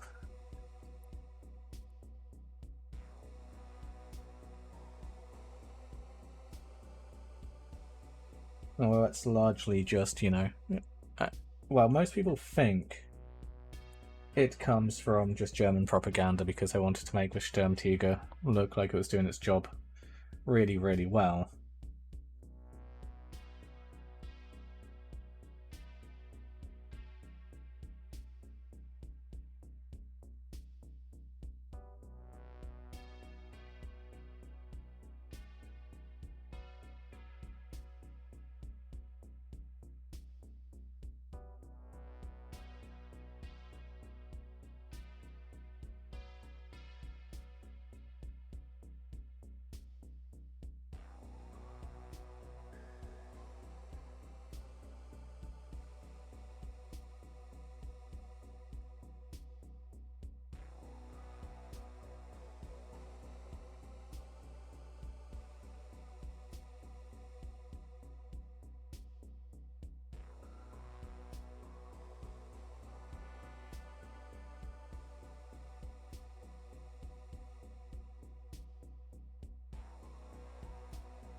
Okay, so Hamish, you said I shouldn't glue the guns on, should I?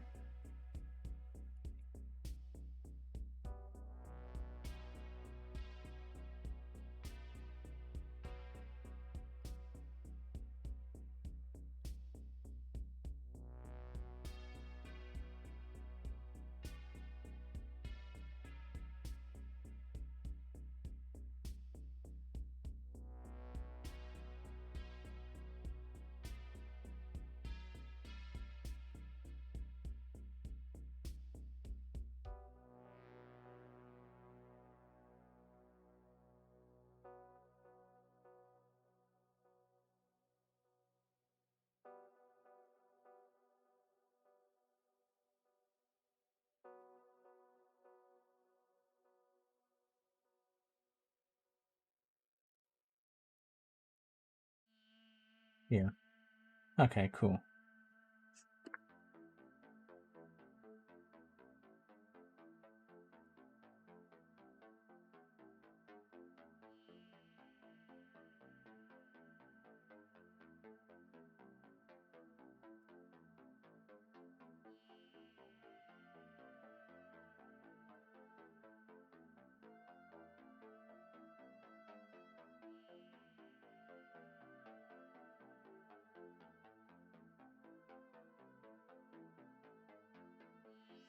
What I'm doing is I'm just making gaps between the two parts, and then just dropping some glue in, and it will run into the gap.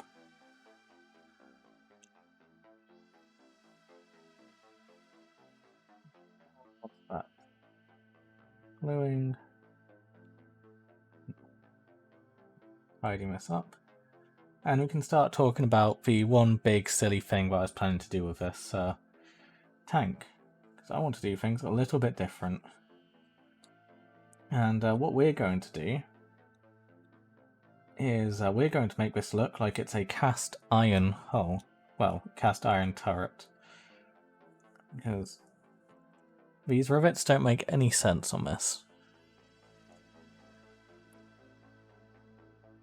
Like, generally speaking, the fact that this is like implied to be a riveted design on a domed turret doesn't really make any sense.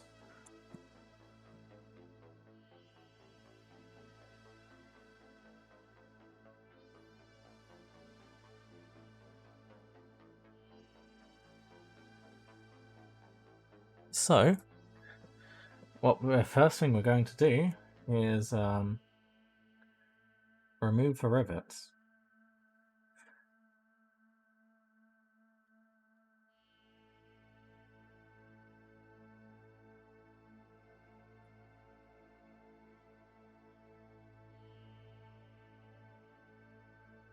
No rivets for Rivet God here.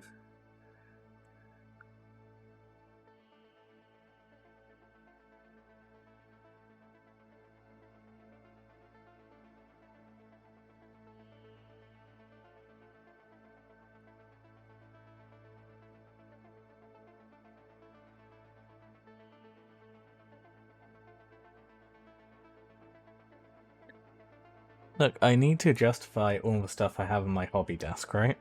And one of those things is Tamiya Putty, which I absolutely adore. So, first thing we're going to do is we're going to get our glue, and we're now just going to paint this all over the area we're going to make cast.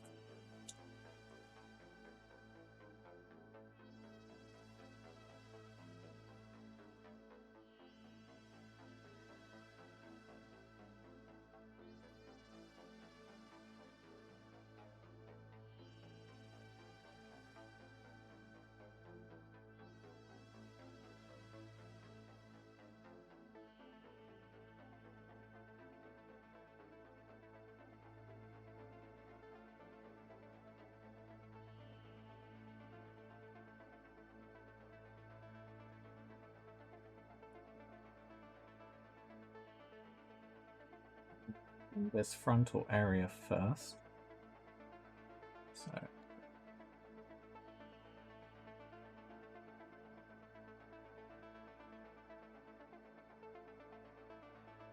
now that's all wet and shiny, we're now going to grab our good old sacrificial brush.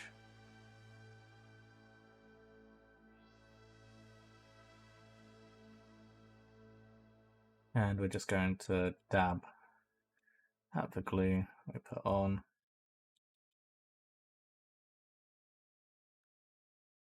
Start creating a texture.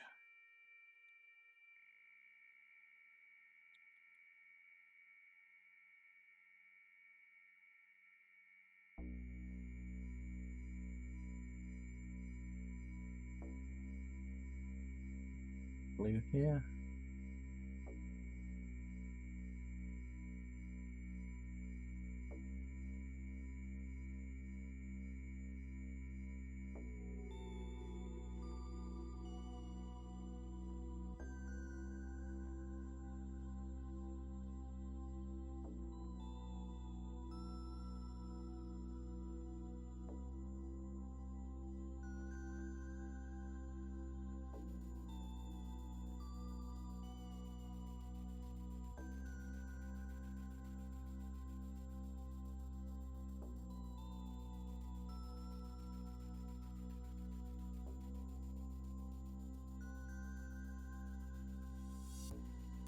one of the things that I really like about these Heresy designed vehicles is that they remind me a lot of Soviet and, well, modern Russian vehicles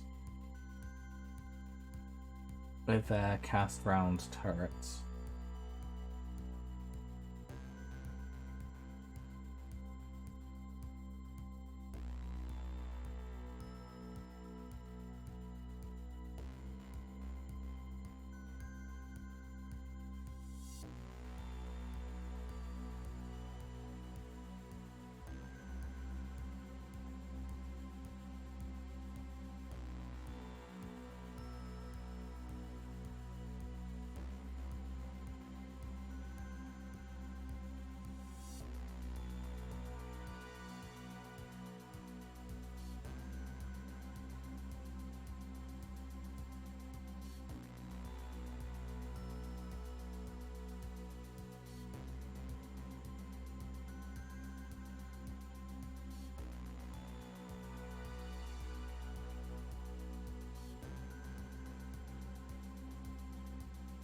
I'm not sure how well it will show, but even just like this first layer, you can see it's added a lot of like dimples and texture to the metal.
We'll look at the rest of the tank so we can have a look at what other parts need to be done.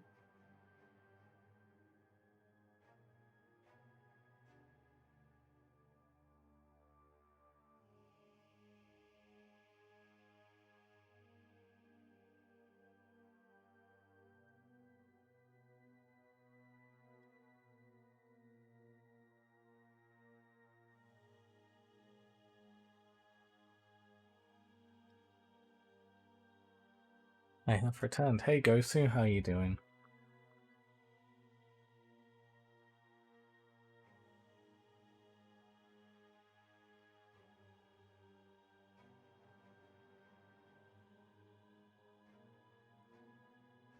I'm committing some heresy on various different levels.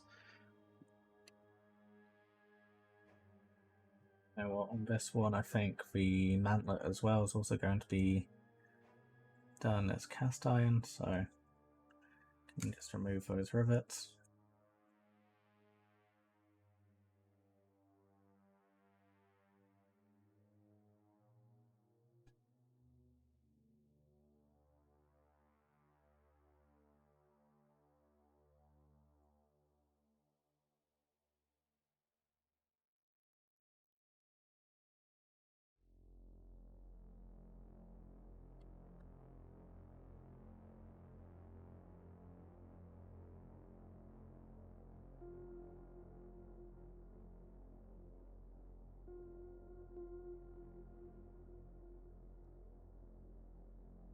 Just airbrushed 40 Mark 6 iron ore shoulder pads with some Procreal Coal Black. Also finished book 26 of the Horus Heresy. Vulcan lives. Spoiler. Vulcan actually lives.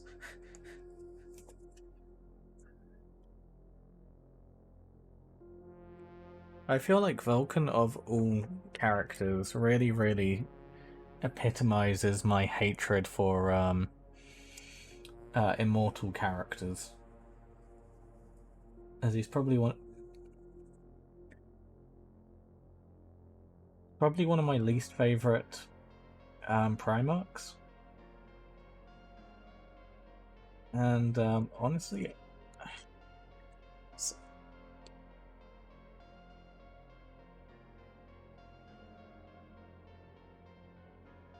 like honestly, I think he's probably one of my least favorite characters to a point where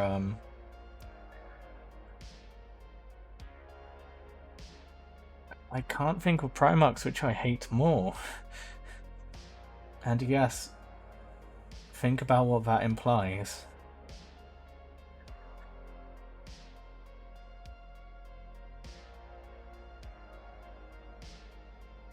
That Gosu has given us a spoiler alert warning because he actually wants to talk about it.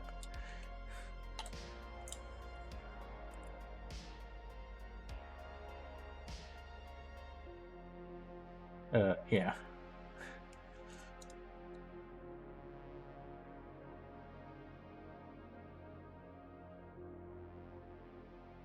My issue is with immortal characters, and Vulcan does an incredibly good job of demonstrating this, is when you make immortal characters,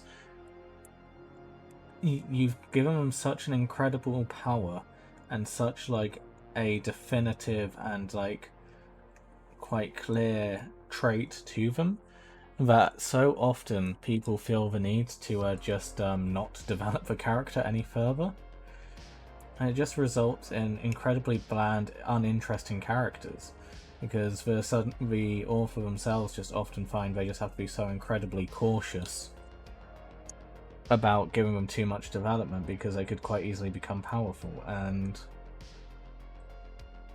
Vulcan is just one of those characters who symbolizes that perfectly for me.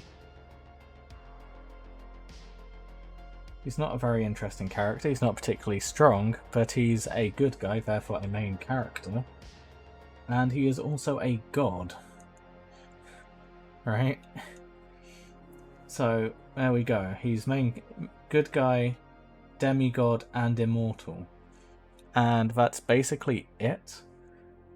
Like, there goes all of his personality points.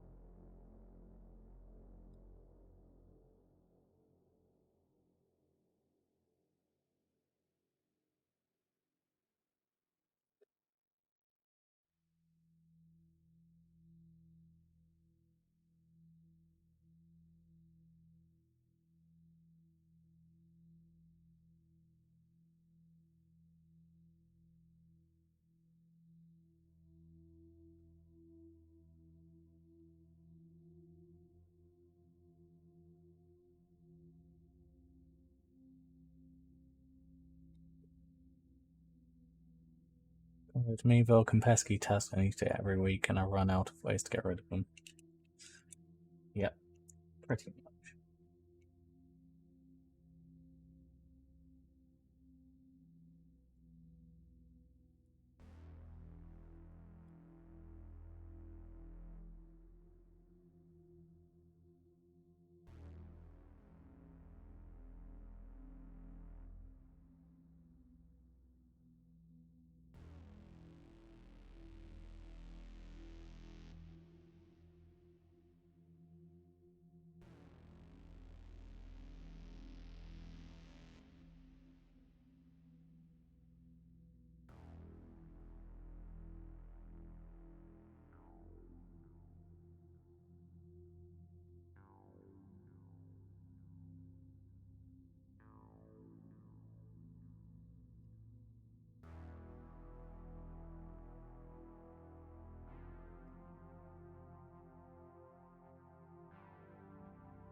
I mean, it was already condemned to death, which is why I'm using it to just add texture to a plastic.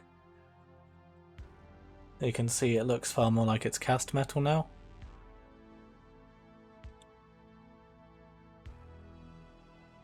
Rather than smooth plastic.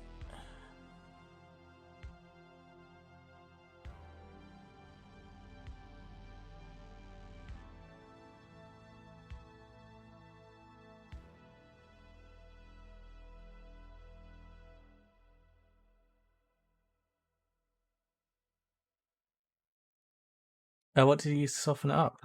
Just plastic glue.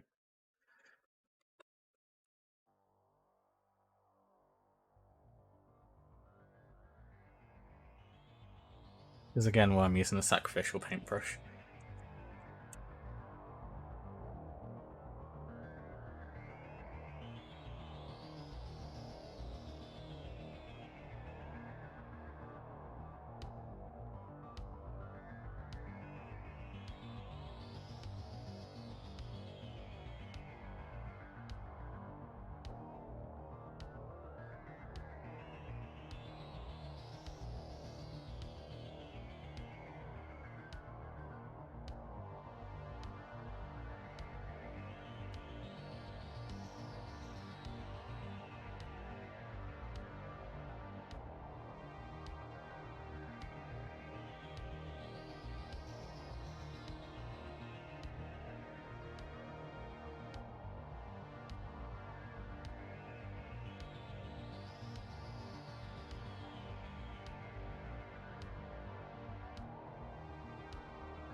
Alright, sorry about that. Alright, B24. So what we're going to do before we go on to trying to amplify the cast iron texture, we're just going to build the rest of the turret's parts so we can see how they look on the model.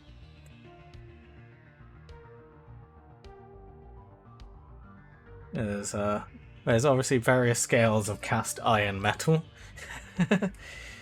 that we can go for, all the way from, you know, the relatively well done turrets of the M4 Sherman tank in World War II, all the way through to things like the T-64 main battle tank used by Russia during the Cold War.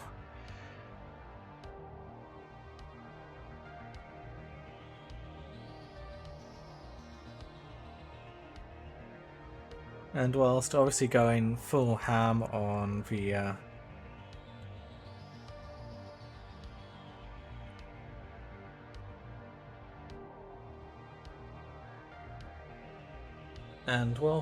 full ham on making the texture really obvious so people can see it and be like, oh wow, look, he made the turret look like it's made out of cast iron. At the same time, I don't want it to look too ridiculous and over top, to a point where it looks cartoonish compared to the relatively smooth flat panels of the rest of the tank.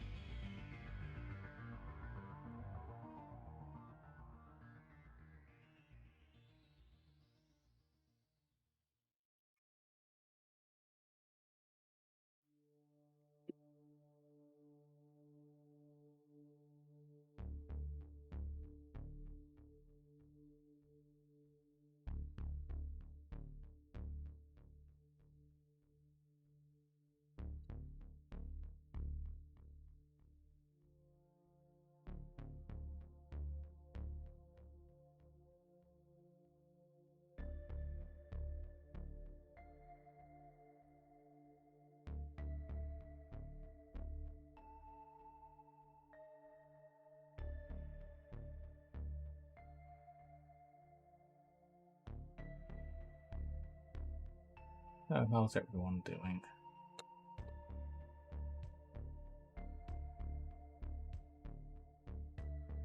A few more people have filtered on in. Hopefully you've had a good evening.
I kind of want to give this a silly antenna,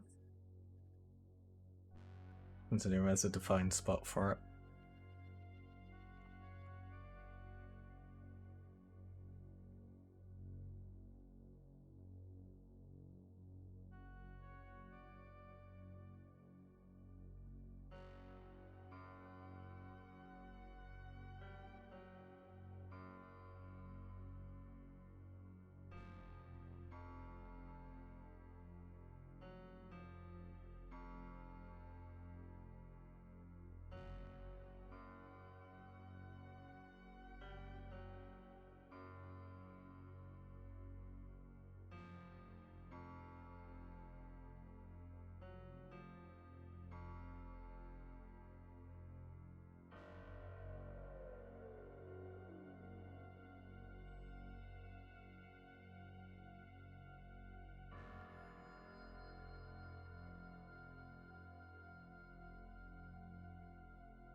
You aren't going insane. It's designed, this playlist is music which is basically inspired by films like that, which is also why earlier on in the playlist there's basically the Stranger Things theme in there as well.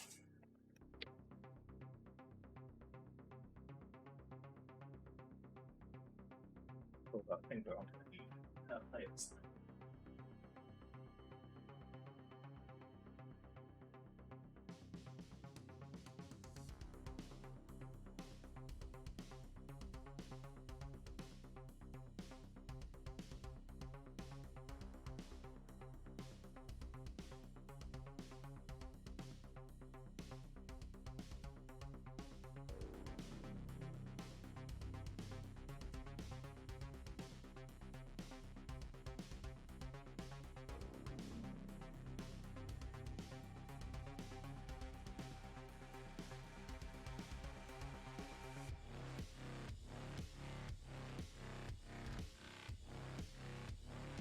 Gonna skip a few pages to the top of the turret, and I'm kind of tempted to go full Volkite on this.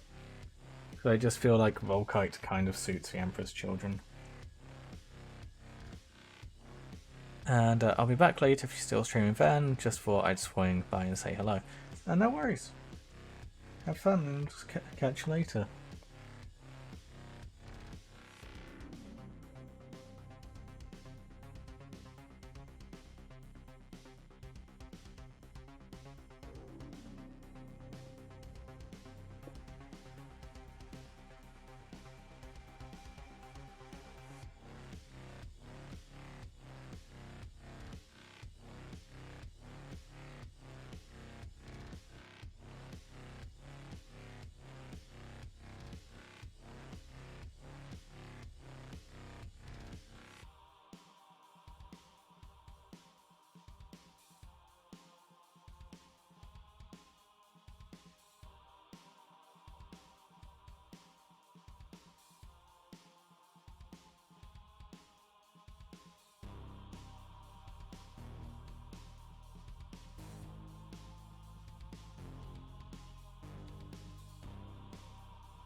Again, we are going to purge the rivets.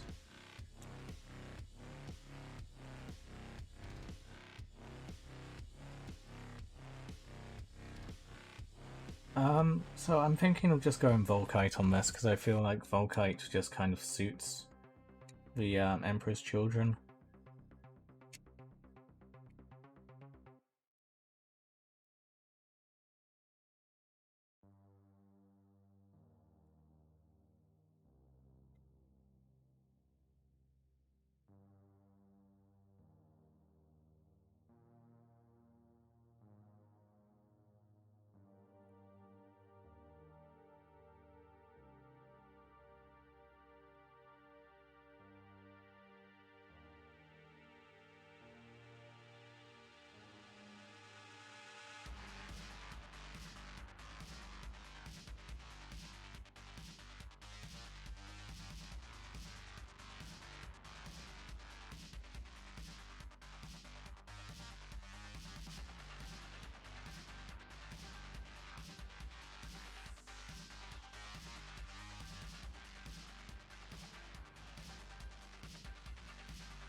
I think the time has come to prime the old Spartan Contemptor. Be right back. For a bit again, no worries.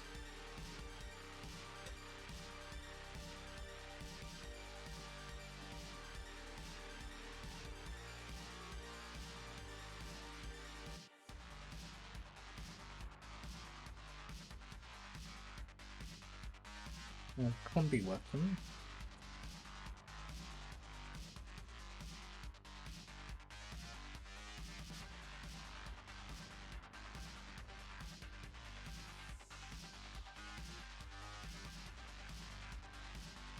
Well, I think maybe actually the multi-melter might be a fun thing to build.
I've never seen the multi-melter weapons. I believe you do.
Realize that's one. Oh, I've cut that one.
helps if I actually put the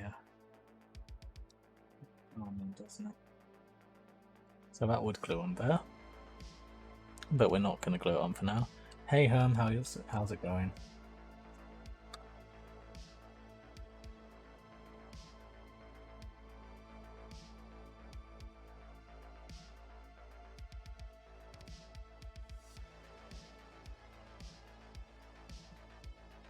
Down over that.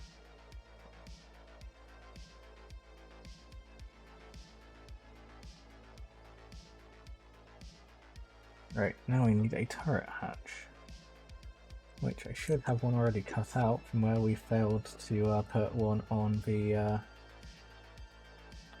Vindicator.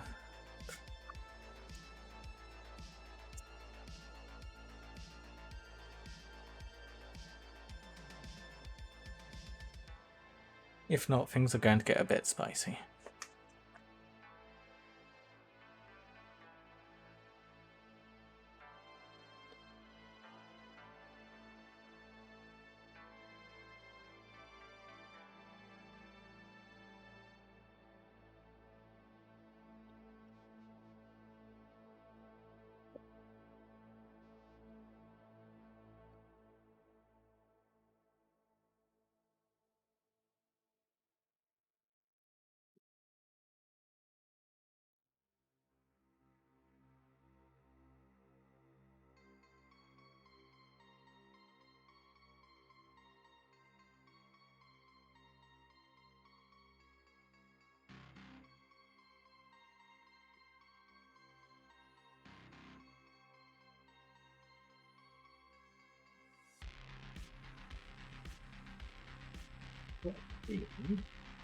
We're going to have to do something a little bit interesting here.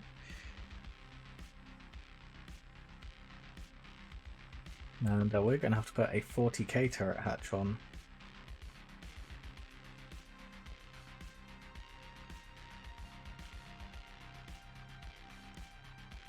Unless we go for a hatch with a gun built into it.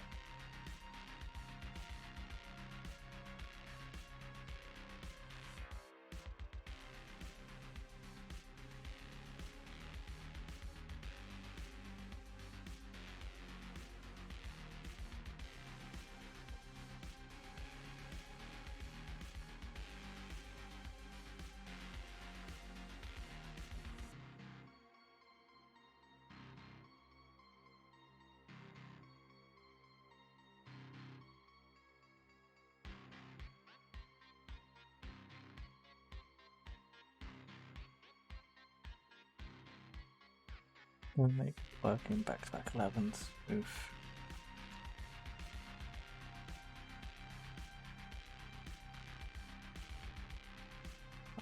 We need to wedge these on here.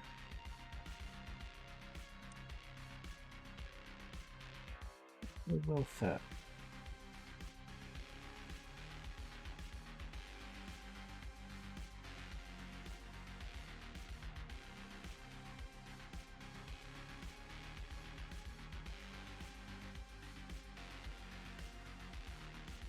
Probably easiest is if we glue these two hatches together first.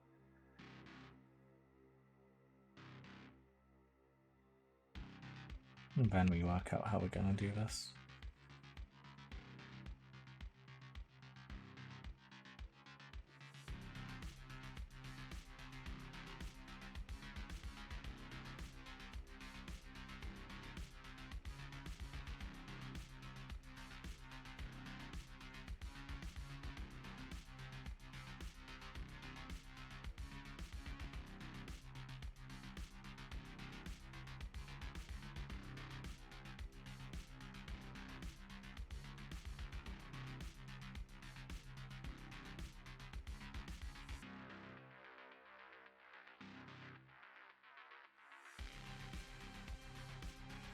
So, the issue is, for those who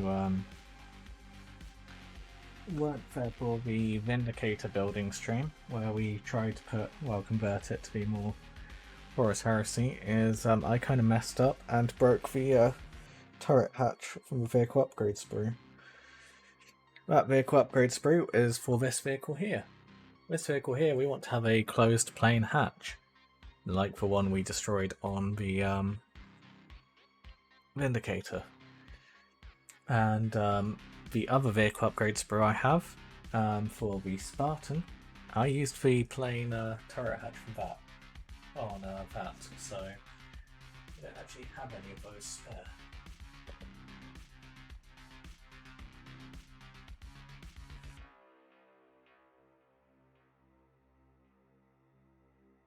You have a Rhino kit? No, I do not have the Rhino kit.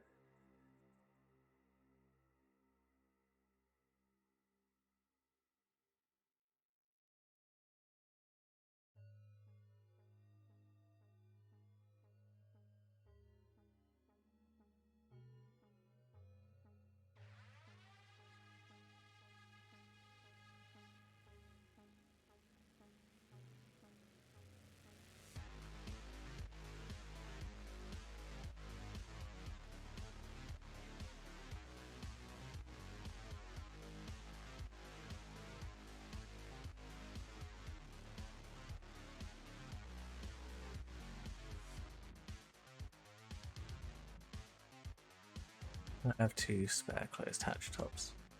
Yeah, it doesn't really help right now unless you're willing to drive over. So, yeah.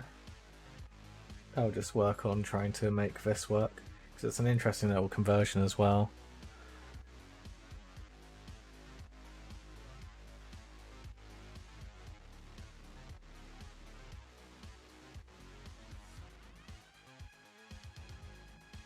So I think the easiest thing to do would actually be to cut into the turret ring. The gaps needed.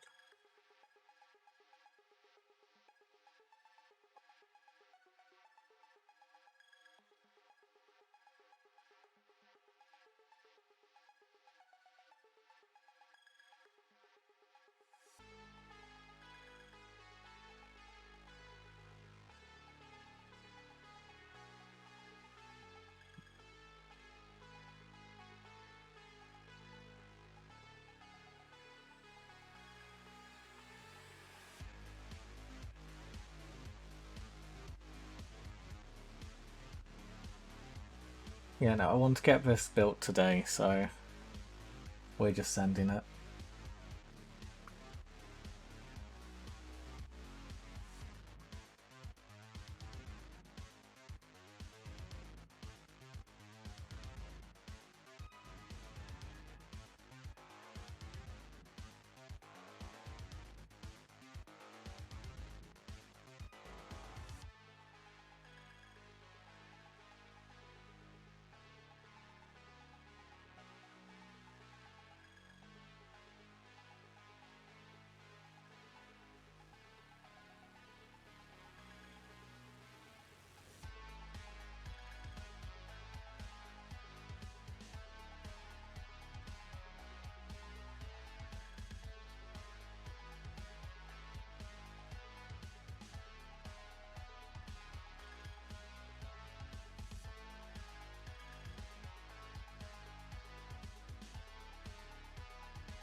There we go.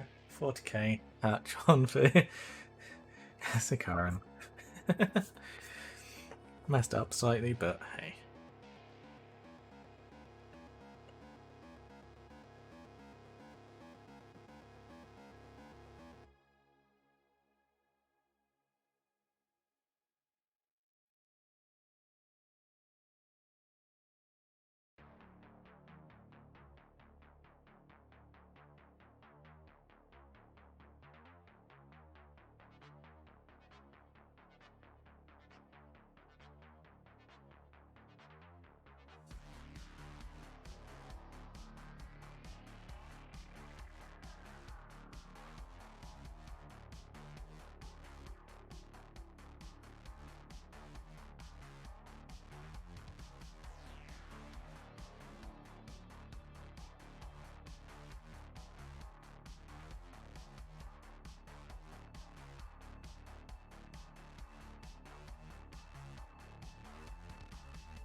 No, what do you guys think?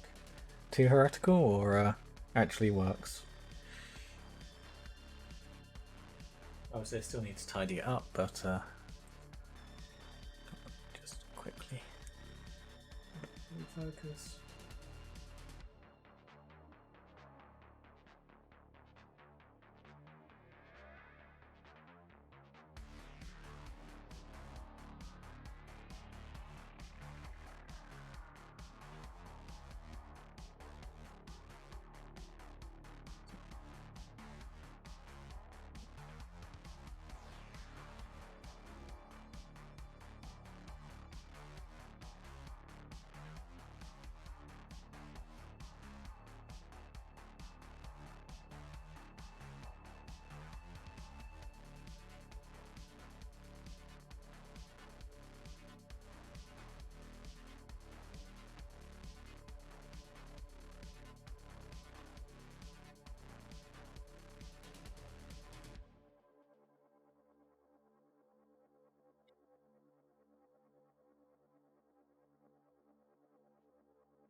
Perfect balance of heretical and looks good, awesome.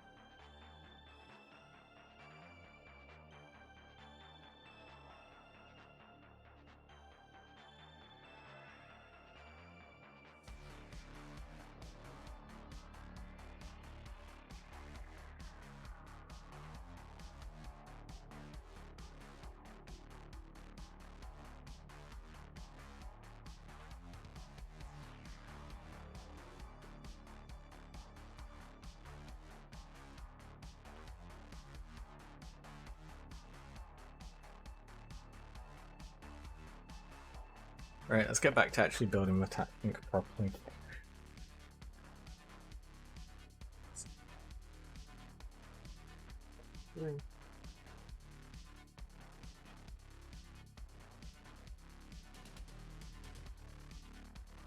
This one isolated. There we go.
Guns.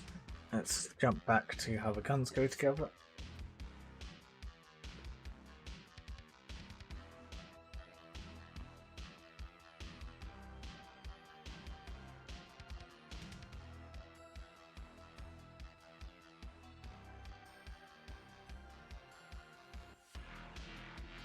E29 and 30.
Let's put this together. All goes together like so.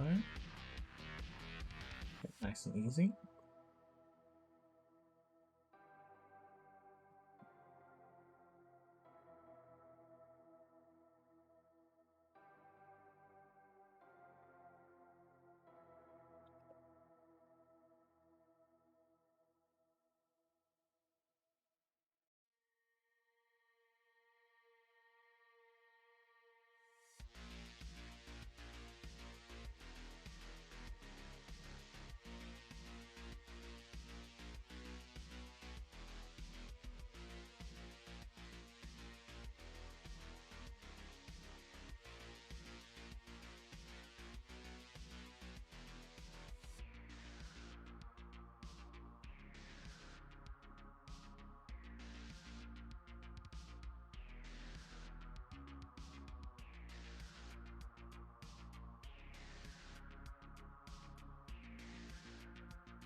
Anyone got any interesting questions or things I want to discuss? I can't really think of much I really want to talk about today. So if you guys have any questions or things you'd like to hear my opinions on, fire away.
there. Okay.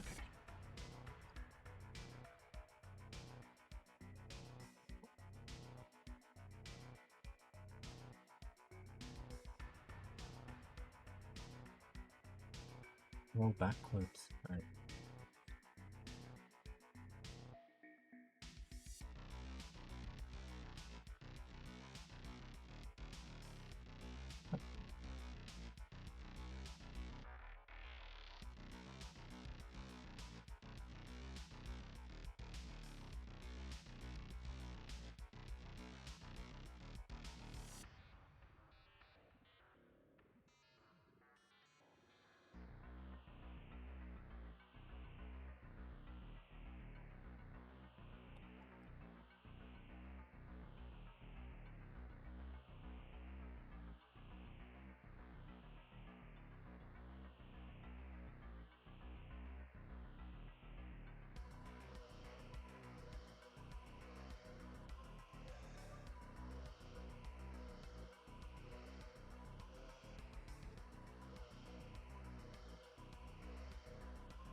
List parts to put 3 action points on.